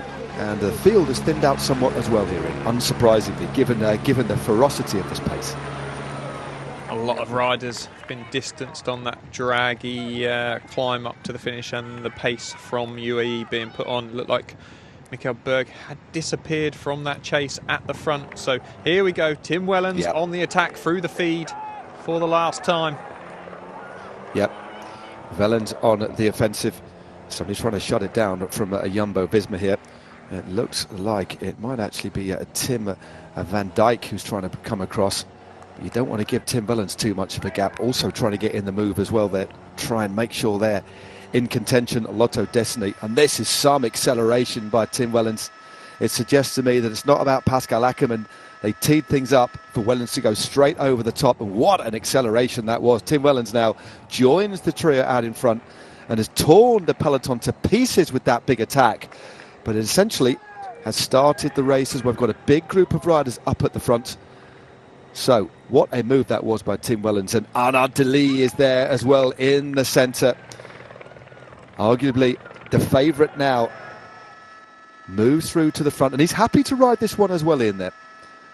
So an aggressive rider, always willing when he gets in moves to do the driving too. Also in the mix, we've got Hugo Page again. So Page looking very, very good. It's Perstrand Hagnes actually from Jumbo Visma in the mix. And also Ismail Primitek represented too. Biermans from Arkeas Samsic, so maybe answers our question about who's feeling the best out of their multiple options today. But that's a really strong group making their way off the front as Arnaud Delis doing the work. Sometimes you feel he's almost just too strong for his own good sometimes. Yep, trying to drag this group clear. But I tell you what, I don't think many people will want to carry Arnaud Delis through to the finish. I think they'd rather take their chances, let it all come back together and open up the racing again. The last thing you want to do really with a man as strong as that as the finish is to actually ride with him in a group You want to be distanced, and that's why that group is slowed right down, allowing the remnants of this thinned out peloton to get back in contact. I think there's probably about 50 or 60 riders and no more in that field. But yeah, no real surprise that that little group did not want to ride with ardenne, but expect more attacks to come. It looks like Yves Lampaert is composed again, ready to tee himself up to react to another move as riders continue to drop out of the back of this fast-moving peloton.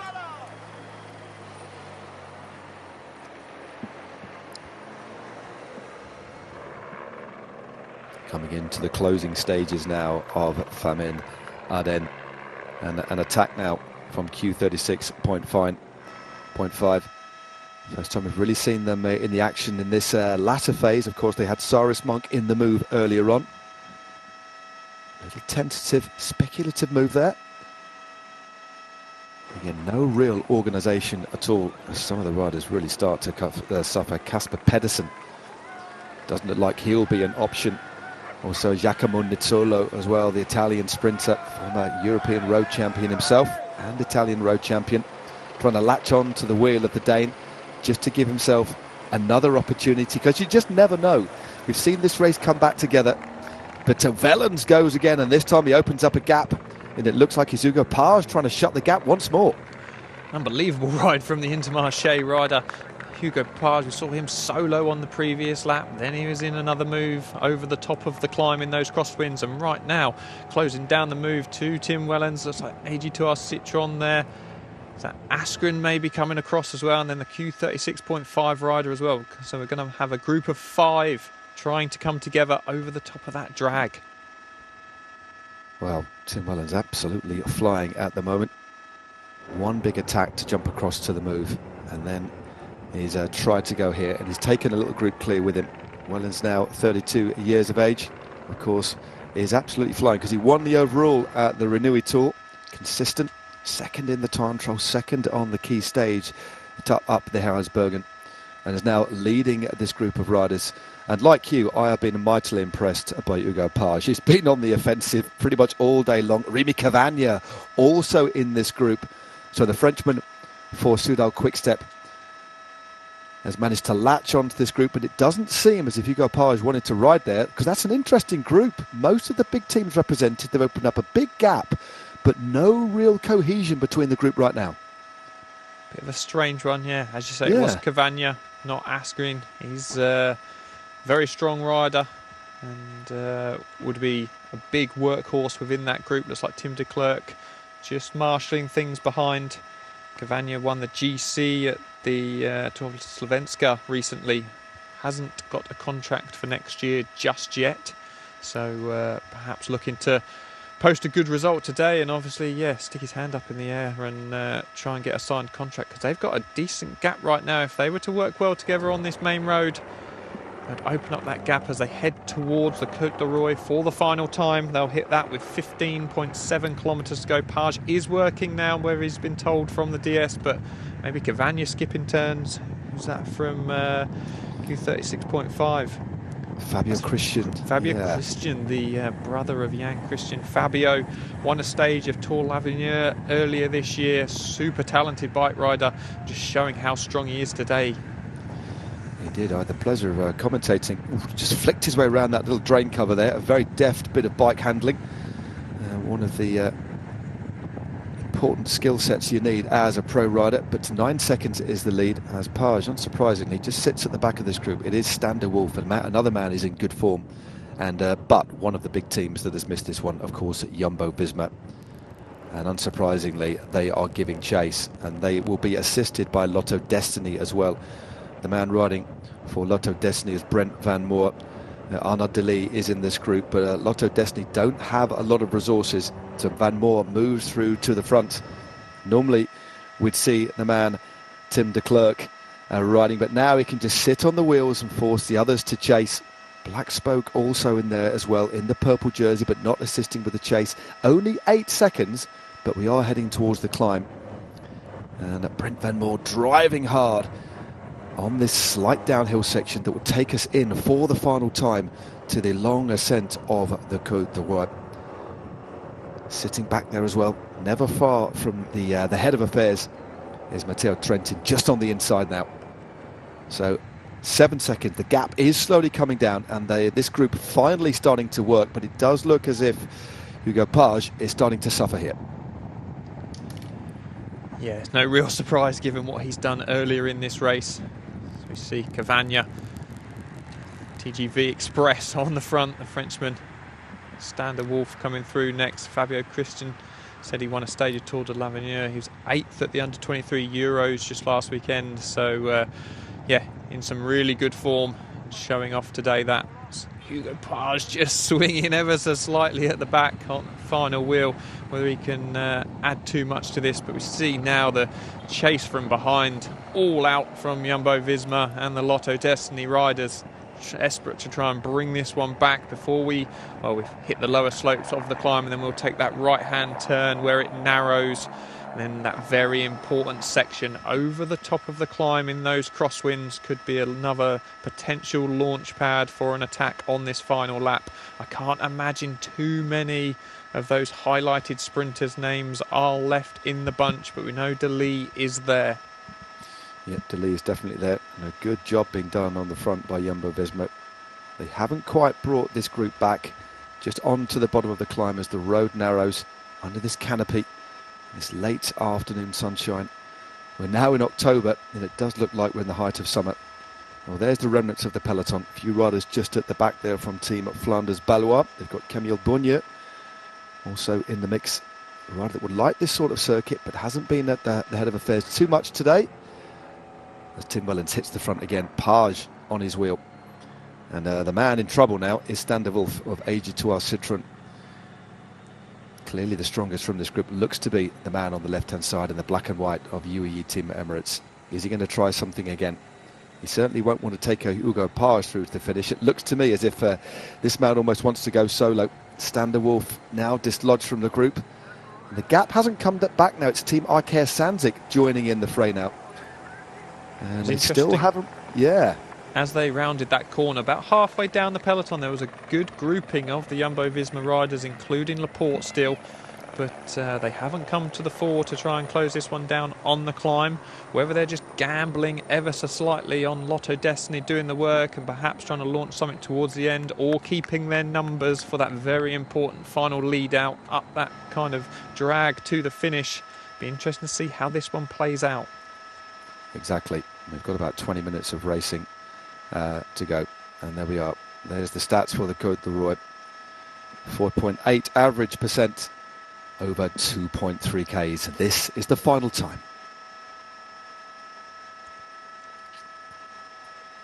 After bringing that gap down to just 3 seconds, it has certainly opened up again.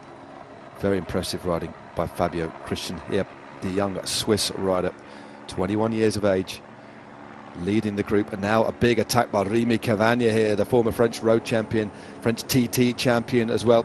I don't think there's any doubt that this man will find a team, but he'll tell you what, right now is putting Tim Wellens to the sword, and the gap continuing to open. Beautiful pedal stroke here, such fluidity in the way that this man pedals. This could be an ideal duo to try and go to the finish here, but Wellens, I think, is right on the ragged edge here. On the absolute limit, just holding the wheel of Cavagna right now. 1 kilometre to the top of the climb, but then that's not the hard work done. They're into that crosswinds section, which will really suit Cavagna, I'd have thought. But Wellens doing a good job holding that wheel, and the gap looks like it's going out ever so slightly back to the peloton. It certainly is. Well, the rider's just caught in the middle. Hugo Page of Intermarché just on the wheel of Christian from Q36.5, and it is Lotto Destiny now on the front. UAE Team Emirates infiltrating there. Matteo Trentin just trying to mix up the chase. Arkea Samsic also there, indicating that Jente Burmans and maybe Luca Mazzato are still in the mix, but this is a good little move here. Tim Wellens will certainly work over the top, but right now the man in control, relatively composed face compared to the grimace, the pain that the Belgian is in. Look at the way he just twiddles that gear. Always uses that high cadence style to dramatically efficient effect. Wellens and Cavagna over the top of the climb. But I know Wellens, he will go through. This is a good duo. and it'd be a difficult one to pick in terms of a sprint, but what they need to try and do now is just carve out a little bit more of a lead. But it does look as if Lotto Destiny are doing a pretty effective job at bringing them back. They are, but they're going super hard to try and close this one down, and whether that's going to leave them without numbers come the lead out for Arnaud Delis, even if they do bring these two riders back, if they've completely disintegrated as a team, it leaves Delis on his own, perhaps come the finale of this one, still struggling just to close down those final few seconds. Just goes to show the strength of these two leading riders. Is that Delis himself on the front? I think it might be Delis himself. We've seen him do this in the past, you know. He is so strong. A beast of a rider. Splitting the field in the process. Riders getting spat out of the back, left, right and centre. This is Jacob Scott, British rider, on the back of this group, just holding on the wheels. Can't do much more. But it is indeed Arnaud Delis who's finally brought this little group back together. But the danger here is that somebody else might try and go straight over the top. Until Trentin wasn't too far away there. Trentin doing a great job, just marking things ever slightly. Dylan van Baarle now goes. Trentin straight onto that one. Knows how dangerous those stealth moves are from the Dutch champion. Seen it time and time again in the cobbled and hilly classics earlier this year. Just goes when everyone else is on the limit and things open up behind. Tim Wellen sits up, lets that group go. Well, to tell you who is in there, who's been very stealthy so far today as well, Benjamin Gramay. Is just sat in about 5th or 6th wheel. So Gramay is looking good, perhaps coming into a little bit of form. Hasn't quite been the Gramay of 2022, that's for sure. But the way that he's riding here today suggests that his form could be on an upward trajectory rather than a downward one. And another attack goes. It looks like it's Matteo Trentin this time goes. It is indeed Trentin. Straight over the top, it's Christophe Laporte. Knows he cannot let a rider of the class of Trentin go. Trentin puts it in the gutter. Putting it into the right-hand side, forcing the riders to go around the outside. But look at the way Laporte is dragging himself across the gap with so much relative ease. He's on such good form here. And also a rider from Uno X tucked in to the rather big slipstream of Christophe Laporte. Look at the damage that's been caused behind. Yeah, into that crosswind section now over the top of the climb. Almost just as hard, if not harder, than the actual climb itself. And the strongest riders coming to the fore. Mike Turnison makes his way onto the back of the group. All four riders showing exceptional form at this time of the year. But AG2R, even Bingol up there, Israel represented at the front of the bunch. Arkea doing a good job but nullifying this latest attack. But look at the size of the bunch now. Probably only around 30, 40 riders left in this race. Indeed. Absolutely fascinating stuff as they now start to lose that little bit of elevation. Sven-Erik Bistrom still managing to stay in at this lead group. Remember, he was part of the breakaway earlier on today on the front, but now caught is that newly minted European champion Christophe Laporte of Jumbo-Visma. It's got a couple of other riders in this group as well. Dylan van Baarle has already tried a little move. It was brought back very quickly. But Mike Turnison just moves round to the outside. A former teammate, of course, of Christophe Laporte at Jumbo-Visma, but now with Intermarché has been given a lot more freedom and has really embraced that extra freedom, I think it's fair to say, Ian, and is in great form at the moment. But Laporte really forcing it down this slightly technical section, these narrower streets, narrower country lanes, should I say. Not much of an opportunity to move up at the moment. There certainly isn't. As we see Mike Turnison just open up a small gap as he comes to the front to do his turn. Just trying to get a name check on that Uno X rider. He's doing a phenomenal ride. That is Martin Urenstad. He's shown good form all year, in fact. I've commentated on him a number of times. Showing very good form, although all comes back once together. Just look out for the Israel rider going over the top.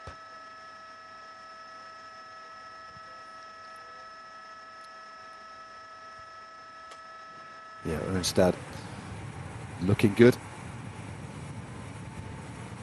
They've had a good day so far, Uno X. Always have got riders. Well, they had a rider in the move earlier on in the form of Bevort as we look towards the back of this group. In fact, the last man in at this group is Cedric Bullens.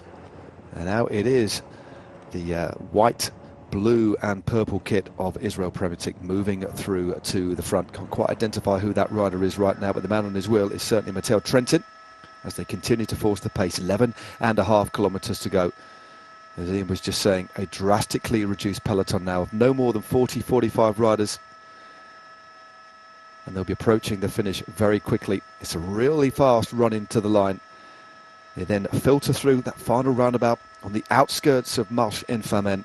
And then they've got a block headwind finish. But look at that, crucially still in the mix and looking good is Caden Groves. Has to be one of the favourites. Even with the uphill kick, he's always going to be a potent threat. He's also got with him for company Sylvain Dillier, so at least one teammate there for the Australian.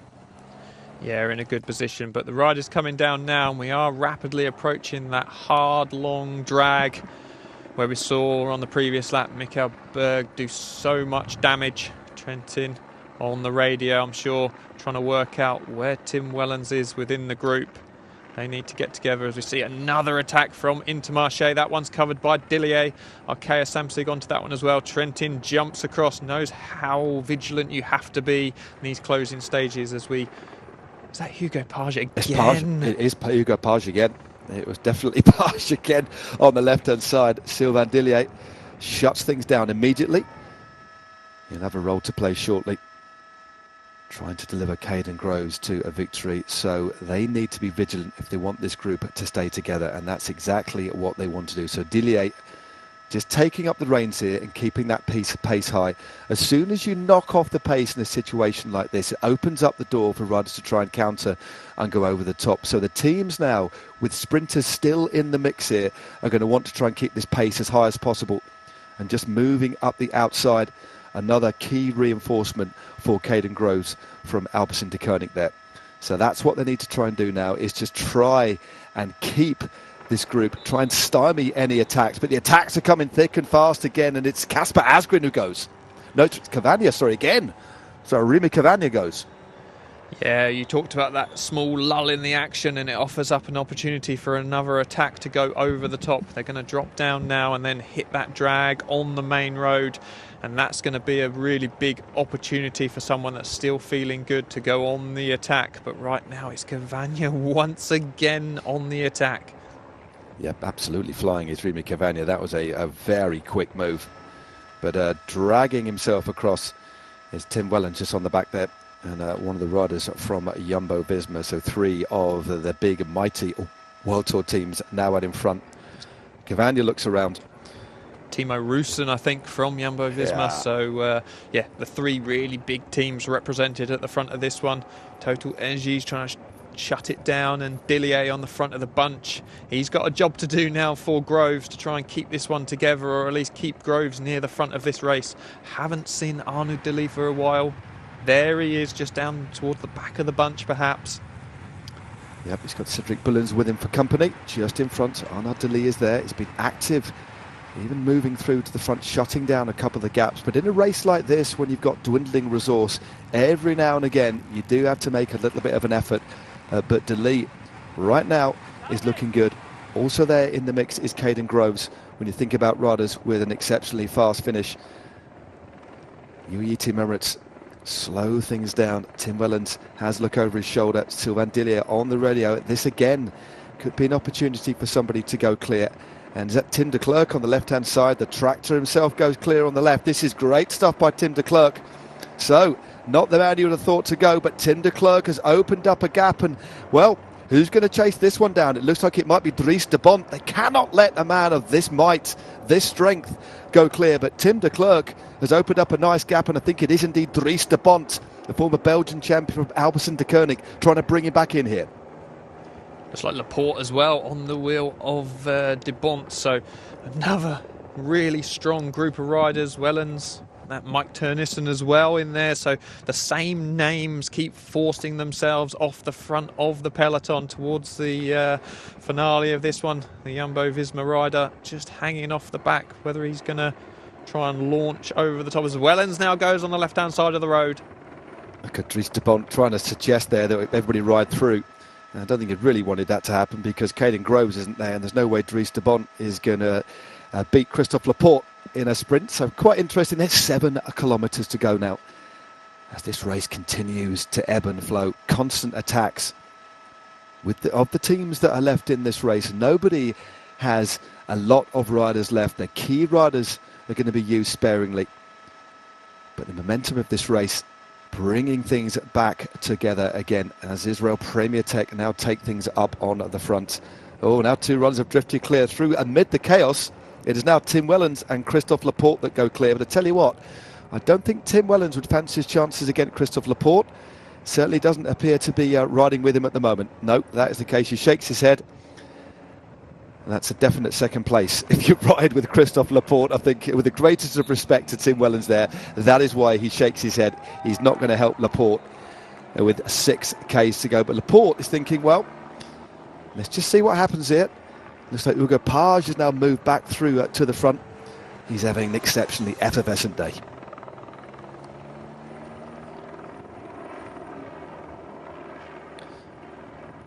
Just under 6 kilometres to go now. The closing stages of the Lotto Femenne Ardenne Classic. It's been an action-packed race so far. It really has. And it is Hugo Page on the front now. The Frenchman riding for Intermarché. He's been fired up all day long. He's been in moves. He's been chasing things down. One of the most active riders here today. Can they sort something out? Can they bring things together? What sort of form is Benjamin Grimay on? Or will it be a day for Mike Turnison from the Intermarché team? There is Benjamin Grimay, just going to the north of your screen at the moment. Kasper Asgreen is still there.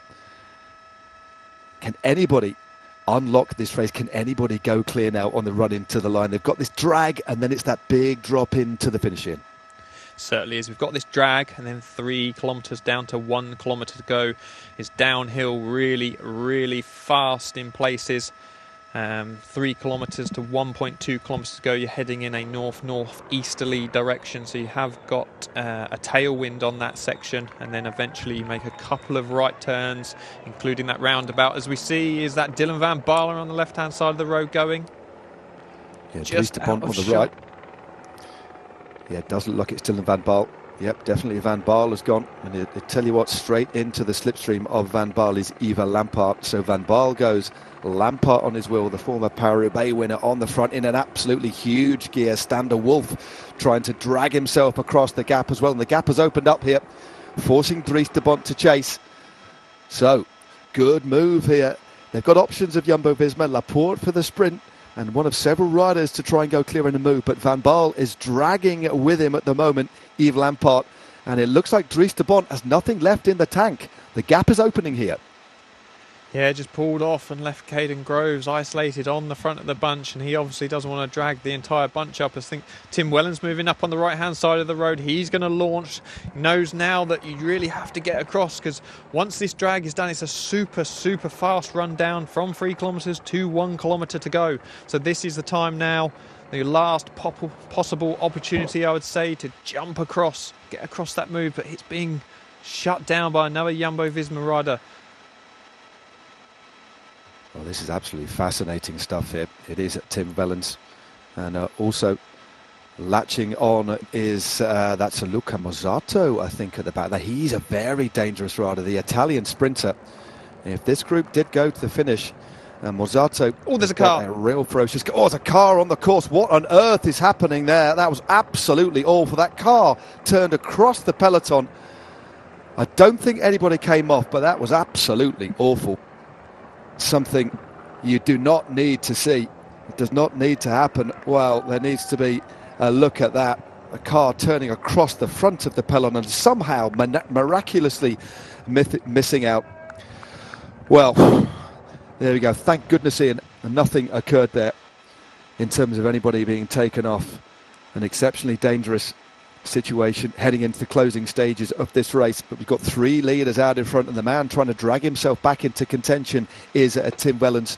On his wheel, he's got Stan van Tricht, who of course won't do any work. Also in the mix there as well is Tim van Dijk and Luca Mozzato, but the gap is opened up here, Ian.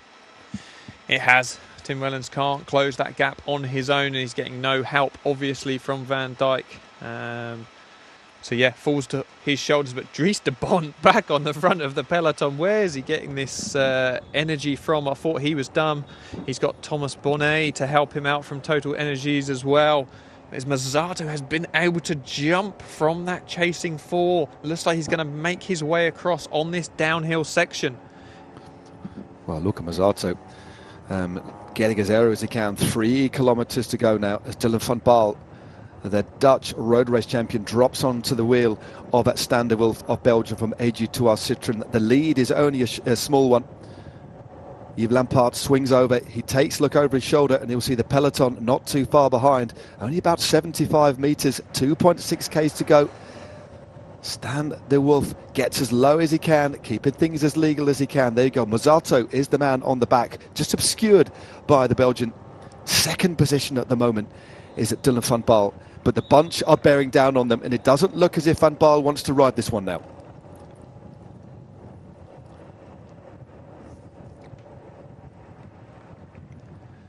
It's been a thriller of a race. It's been action-packed all the way, but we're coming in to the final couple of minutes now. The last 2 kilometres now. The arrowhead formation on the front of the bunch. They bank right. What are a couple of riders taken to the pavement there? That's a little bit sketchy as Intermarché take that corner. It looks as if that little breakaway that went clear just a couple of kilometres ago is going to be caught as they thread their way through the centre of Marche and Femenne. What a race this has been, and it still isn't over yet here, Ian.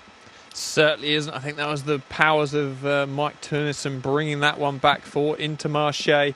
But right now there's a slight lull.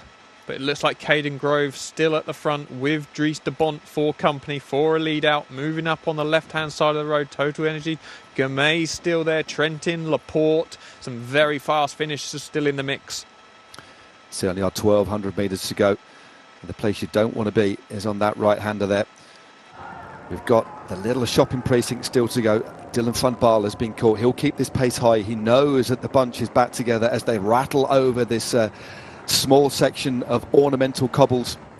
Thread their way through the town. Van Baarle looks. He'll keep pressing on. He'll see the European champion of Christophe Laporte, the newly minted champion, the Frenchman, 30 years of age now, looking for another win as they turn on to the finishing straight. It's still all together here, Ian. It certainly is. They're going to hit a headwind on the finishing straight, so look for perhaps a rider coming from a little further back, using the wheels ahead of them to gain speed, get the rush on the rider ahead. It drags all the way to the line, around about 500 metres to go now. Dylan van Baarle with the lead out. Mazzato, he's not going to want to do a turn. Look on the left-hand side. And on the left-hand side, they're taking things up. They're opening up this sprint very, very long. Indeed, Caden Groves is there. It's Raymond Sinkeldam doing a long lead out for Groves. Groves is exposed early, but Raymond Sinkeldam is a master at this, forcing the riders round on to the left-hand side. An amazing ride here by Sinkeldam, the former Dutch road champion, but he can't leave it too early. Just coming up on the other side as well. Well, there is on the left-hand side. It is Arnaud De Lee in the centre. On the right-hand side, it's Groves. Groves, De Lee, Groves. It is De Lee, takes his foot out. He puts it back in again. Oh, what happened? It looks like it's going to be on the line. I think it's Caden Groves. Wow. Arnaud De Lee pulled his foot out, re-engaged it, pulled it out again. Lost that key momentum. He definitely would have won if it hadn't been for that awful, awful error. But it is, with subject to confirmation, a frustrated De Lee cannot believe his misfortune. But it looks like it was Caden Groves that took the win at Femenne Ardenne. What a dramatic finale. An unbelievable situation where De Lee pulled his right foot out. It looked like then the chain kind of knocked down onto the little ring, so he ended up pedalling with just the left leg in the small ring. Did he hang on to it? We've got to get a replay. He's on the left-hand side of the road. We're going to see now.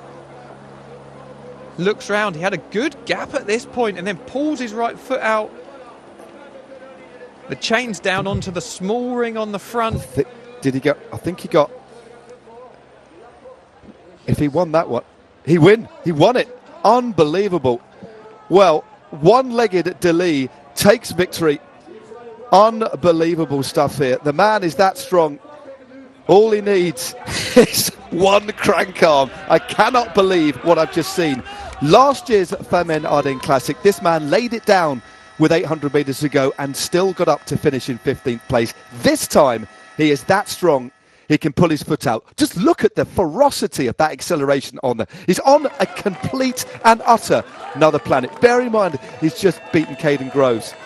The gap falls short by the finish. His foot comes out here. He then has to pedal with one leg.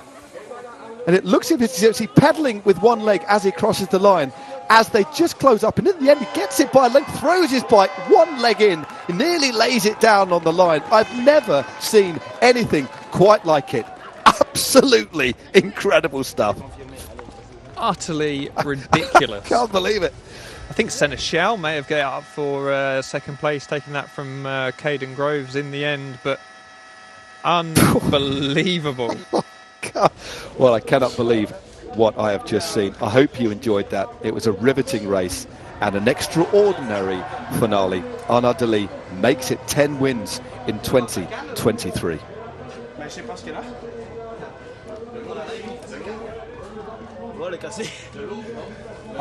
He just said that his shoe plate has broken. C'est cassé means it's broken. So whether that happened earlier on, if he had a little bit of an off, it looks pretty calm. Well, Ian Field, I've commentated on some bike races, some dramatic finales in my time. I actually didn't think he'd got that one. He'd slowed so much. I thought that Groves had got it on the line from that front-on angle. But in the end, Arnaud Delis somehow has taken the victory here in a race that will live long in the memory. What an absolutely extraordinary unfurling of events here in the Ardennes.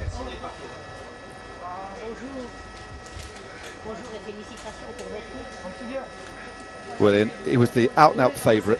We didn't think he'd do it in quite the manner that he did today, but we thought this finish would favour him. But the amount of distance that he managed to open up into a headwind finish against the likes of Caden Groves, who is a top-tier sprinter, make no bones about it, that was nothing short of extraordinary. It really was, and he came from a long way back as well, and he carried the speed on the right-hand side of the road and just opened up that gap on the rest of the field. We're going to get that drone footage there you see on the left-hand side of the road as we look at it. Here he goes, and the gap that he just opens up, the speed that he's carrying, and then his foot comes out. Obviously that cleat broke in the process, and he managed to just about pedal with just one leg and hold on. Yep.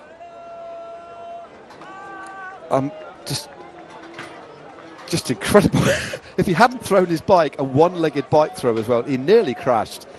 Here we go again. Just look at that.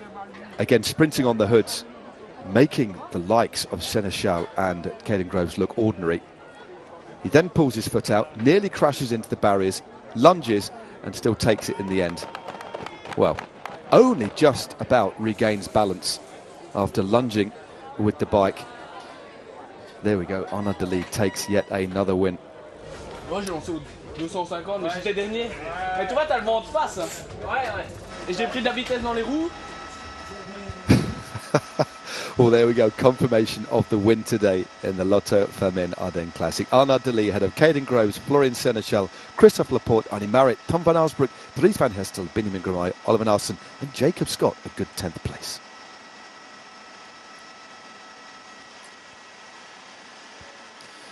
Well, Ian, we're going to be talking about that one for a little while, aren't we? We certainly are.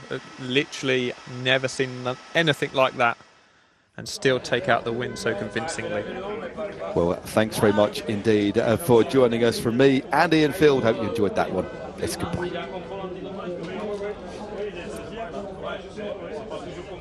For those of you on digital platforms, on GCN Plus and Discovery Plus, all being well, we'll get to see the podium, maybe even a chat with this young sensation who has scored yet another win, moving himself in the process into double digits. So Arnaud Delis sprinting one-legged across the line. We did suggest, didn't we, at the top of the programme, Ian, that based on what we've seen so far this year, the type of finish, that he is that strong. He almost could have got his own time gap, and I think had he continued with his effort, he might have got a whole second between him and the rest of the field there. Yeah, the gap he was opening up in the last 200 metres was phenomenal. No other way to explain that one. Just the sheer speed of the man in such a tough finale, that draggy headwind finish all the way to the line. And as I said, I'd love to get a replay of the final kilometre, because I feel like he came from a long way back, started his sprint a long way out, but just carried his speed up the right-hand side of the road as the riders looked at it. And yeah, unbelievably was able to kind of pedal the last 50 or so metres just one-legged in the small ring and still take out the win. Just absolutely phenomenal. Indeed. Well, back-to-back wins for Arnaud Delis as well. The one at the Circuit Franco-Belge was just a few days ago on the 28th, and now takes the femenne Ardenne to add to victories in the GP Cycliste de Quebec. He also won the Tour of Leuven, La Pole Normande, stage of the Tour of Wallonia. Also won the Grand Prix de Morbihan, and won the Classica Valenciana, as well as 2 stages of Étoile de Bessèges, en route to 7th overall. I remember commentating on Étoile de Bessèges and the way he was climbing as well. So he's such a versatile rider, but undoubtedly has got one of the biggest kicks in the game. As we look back at highlights of the race earlier on, at a breakaway that went clear with Sven-Erik Bistrom in the mix, Cyrus Monk, Anton Stensby, Jordan Habets, Colin Wiederscheid and Carl Frederick Bevort.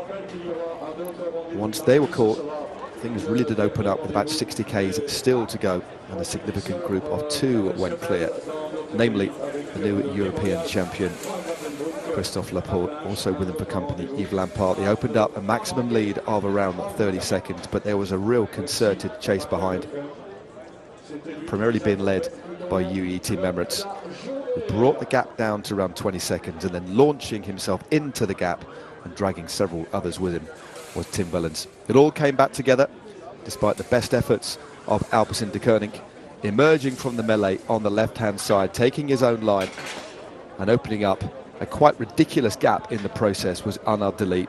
He undershipped his foot, but somehow had enough pace and enough wherewithal to still take the win. A one-legged win for Arnaud Delis. But just look at that. It's like it's like a cannonball being fired out. I don't think I've ever seen such an acceleration. Like, it was almost caught on the line by Seneschal and indeed Caden Groves, and then put his arms up. And here it is. He's watching it again, almost in stitches. He can't believe it, Ian, can he? And neither can we. I think we're still in a state of semi-disbelief. And that was the reaction from our race winner. It's hardly surprising, is it? I can't believe he actually stayed upright. I was going to say the first achievement was actually staying upright. Sometimes when you pull your foot, I think he was quite lucky that the cleat broke and he pulled his foot out on the upstroke rather than if it snapped on the down. As we hear from Arnaud Delis now, our winner. Qu'est-ce qui s'est passé là dans ces derniers mètres? Ouais, bah je lance. Je pense que j'aurais gagné assez facilement sans ça. Et ouais, je pense que ma plaque a cassé pendant le sprint, ma plaque de cale. Donc c'était pas de chance, mais voilà, pour finir c'est quand même la victoire. Donc voilà, I'm unlucky. Si j'avais perdu pour ça, j'aurais encore eu le seum, comme on dit. C'est un peu la panique à ce moment-là, parce qu'on voit pédaler avec une seule jambe, la jambe gauche. Ouais, bah ouais, en fait j'ai déraillé, donc j'essaie de remettre la chaîne et en même temps d'essayer de pédaler. Ouais, je pense les 10 derniers mètres, j'ai su avoir la chaîne sur le plateau et c'est peut-être grâce à ça que j'ai gagné.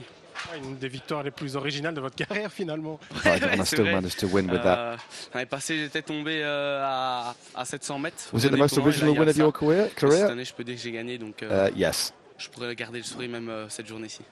Qu'est-ce que ça fait de gagner quasiment à domicile, Arnaud? Ouais, ça fait vraiment du bien. L'année passée, je pense qu'il n'y aurait peut-être pas eu la victoire, mais j'y serais arrivé pas très loin. Cette année, j'y gagne. Yeah, it's important for me. Je gagne, et en plus, voilà, je pense que c'est encore plus... Il y a un gros plateau, il y a beaucoup de gens ici. Nice to win here with this great finish. Dans toute la course, on entendait Arnaud et Axel. Il y avait mon frère qui a fait un top boulot. Et voilà, à un moment, ça a un peu été la panique parce que voilà, on sentait que tout le monde voulait que nous qui prenions les choses en main. J'ai beaucoup d'équipiers, mais au final, je suis resté calme. Comme voilà, cette année, j'ai su gagner un peu de maturité. Et ouais, c'était vent de face. J'ai attendu. Je voulais être un peu plus loin, pretty composed at the finish. Québec. et lancer, et arriver avec beaucoup de vitesse, parce que voilà, on sent que quand je passe Grove, lui il lance et il sait pas prendre de vitesse, et moi j'arrivais vraiment avec beaucoup de vitesse. Yeah, I think my strategy was a good one today. Saison, une de plus par rapport à l'an dernier, c'est important. Ouais, pas spécialement. Comme je l'avais dit en début d'année, c'était surtout la qualité des victoires.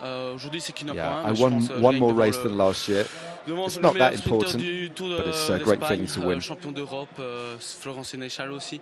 Donc, especially with the quality of the field against Sénéchal, of course. Last question in English. A really big word victory. To describe this special victory today. Yeah, it's very special. For two things, because it's a home race and also with a crazy finish. So I think it's a victory I'm remember. Certainly will be a victory to remember. A victory that is not very often, Ian, a victory makes you laugh, is it? No. There's all different sorts of emotions that you apply to a victory, but laughing isn't one of them. But that was one of the most comedic finishes I've ever seen, but testament to the fact that he'd already bought himself enough in a very short space of time, opened up his sprint about 150 metres to go, but the gap that he created in such a short period of time just underlines the fact that this man is nothing short of a sensation, and year on year is getting better and better. He's already won at World Tour level, and this is just another indication of how strong he is, beating some quality riders in the process today. I think there's going to be a lot of pressure. Well, there's already been a fair bit of pressure on this young man's shoulders. I think they really do see him as the next big Belgian hope as we speak to Florent Sénéchal. Dans un final de course un peu fou là dans les derniers mètres. A little bit mad. Oui, c'était une course assez agitée, mais bon, vu le parcours, c'est normal. Je pense it was a crazy race today. Voilà, c'était vraiment une course type puncher, mais ça s'est fini au sprint. Et voilà, ça a été assez dense. I think it was a classic course for the punchers. Que le groupe avec Lampard. It was a real tense race. We had Lampard up there. Christophe Laporte too. Pas de temps mort, pas de répit, mais vous vouliez ce type de course parce qu'il y avait un coureur de votre équipe dans finished with a really big hard sprint. Oui, c'est ce qu'on avait dit au départ. On doit vraiment être offensif, mais prévoir une carte pour le sprint. Et moi, it was a really offensive race. Je préfère attendre le sprint car je me sens rapide en ce moment. We didn't want to wait for the sprint. Ça me convient, donc voilà, on a tout misé. I'm better in the sprint, so I waited for that. Attaque au dernier tour, mais aussi avec une dernière carte pour le sprint. On a bien fait, ça s'est joué de peu pour la victoire. Quand Arnaud Delis lance son sprint, il prend quelques vélos d'avance. We had lots of strategies, but ultimately we lost. Des choses, vous avez compris, vous, ce qui se passait dans le sprint, dans le feu de l'action? Oui, quand je l'ai vu me passer, il avait pris de la vitesse et il était impressionnant. Et quand je l'ai vu, je pensais qu'il avait déraillé, mais je crois qu'il a cassé sa cale. Yeah, it was impressive. Bien là, c'est le moment ou jamais, mais il a su garder maniaque pour garder son avance et ça s'est joué à un cheveu. Donc bon, c'est comme ça, ça reste le plus fort. Mais aujourd'hui, il y avait moyen de le battre. He was the strongest man, so all the best to him. Still a shame not to beat him. I think a rather pragmatic view there from Florent Sénéchal. Again, just a little bit of insight. Clearly was the man to keep back, wasn't he, today? Casper Pedersen fell away a little bit earlier, but Sénéchal, real classics man. But could sit in the wheels, Ian, couldn't he? But, I mean, I don't think we can actually criticise Soudal Quickstep at all. They rode a really aggressive race and arguably were the team that really did start things going on the latter stages. They were, and they played their cards and, yeah, probably just got beaten by the stronger guy on the day. So I think they'll be fairly happy, as we hear now from Caden Groves. Caden, unfortunately, not win today, but you are on the podium. Can you describe the last K? Yeah, I mean, it's quite a tough finish. Firstly, with the fast downhill run into the roundabout and then 2 corners, some cobbles and then a hard uphill sprint in the headwind. So, I mean, for me, it was, really, really tough out there today. The team did a really good job, and Ramon also did a strong lead out, but with this headwind and slight uphill sprint, possibly we were too early today. Arnaud Delis was too strong? Yeah, I mean, he's on some fantastic form, and we've already seen the last weeks he's been dominating this style of racing, and again, today he showed he was, the fastest. You had a mechanical problem. Did you realize it on your sprint?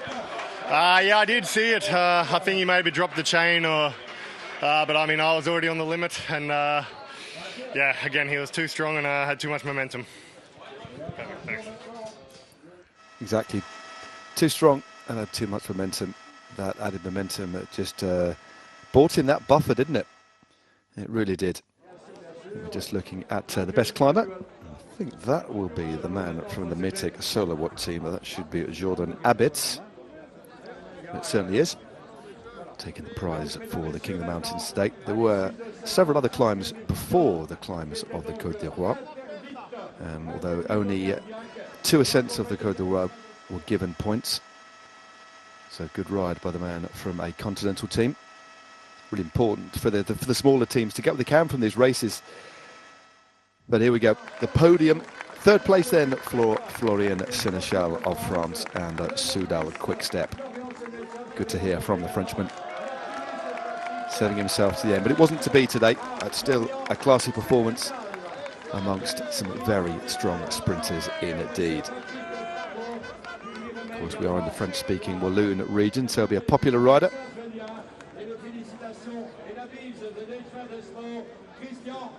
Gorgeous, gorgeous day here. Did you enjoy that, Ian? I certainly did. Lots to talk about, wasn't there? Cracking race in the end. Yeah, just blew up with kind of well over 60 kilometres of racing to go and just non-stop attacking all the way to the finish, and then probably one of the most dramatic last 100 metres I've ever seen. Yep, I don't think I've ever seen anything quite like that. I don't think Caden Groves, despite him being right on the very edge, as he said, I don't think he realised actually what exactly happened. I think he thought that Arnaud Delis dropped his chain. In fact, it was his shoe plate that broke. But Caden Groves of Alpecin de Koning up to be content with the runners-up spot today. He'll be pleased with his season. 3 stage wins and a points jersey in the Vuelta, the highlight of the year for Caden Groves. But there could only be one winner, and this young man will be on the podium next as Caden Groves takes a few of the extra prizes. Looks like he's got some bubbly. Big cheer from the assembled crowd here in that Marche in Femenne. Expect a big roar here. The 10th win of the year.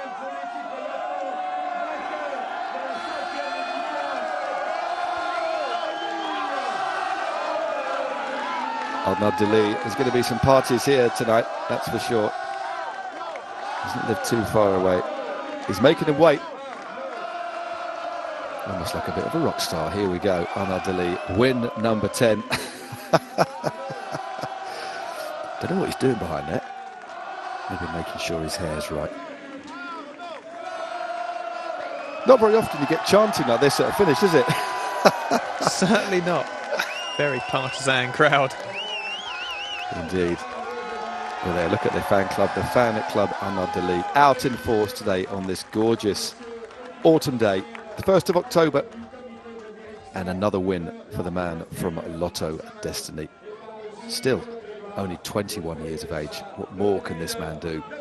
Surely. A big step up was the win in Canada just the other week. But he has to have an eye on the classics, I think, with that sort of turn of speed. And he's gradually maturing. He's going to have the cycling world at his feet. As long as he keeps a level head. He's got a lot of support. The team that's built around him.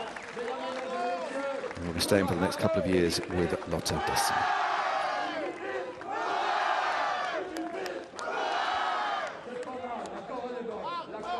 So there we go, there's your podium. Arnaud Delis, the winner of the Femenne Ardenne, ahead of Caden Groves on the left, and in 3rd place today, Florian Sénéchal of Soudal Quick-Step.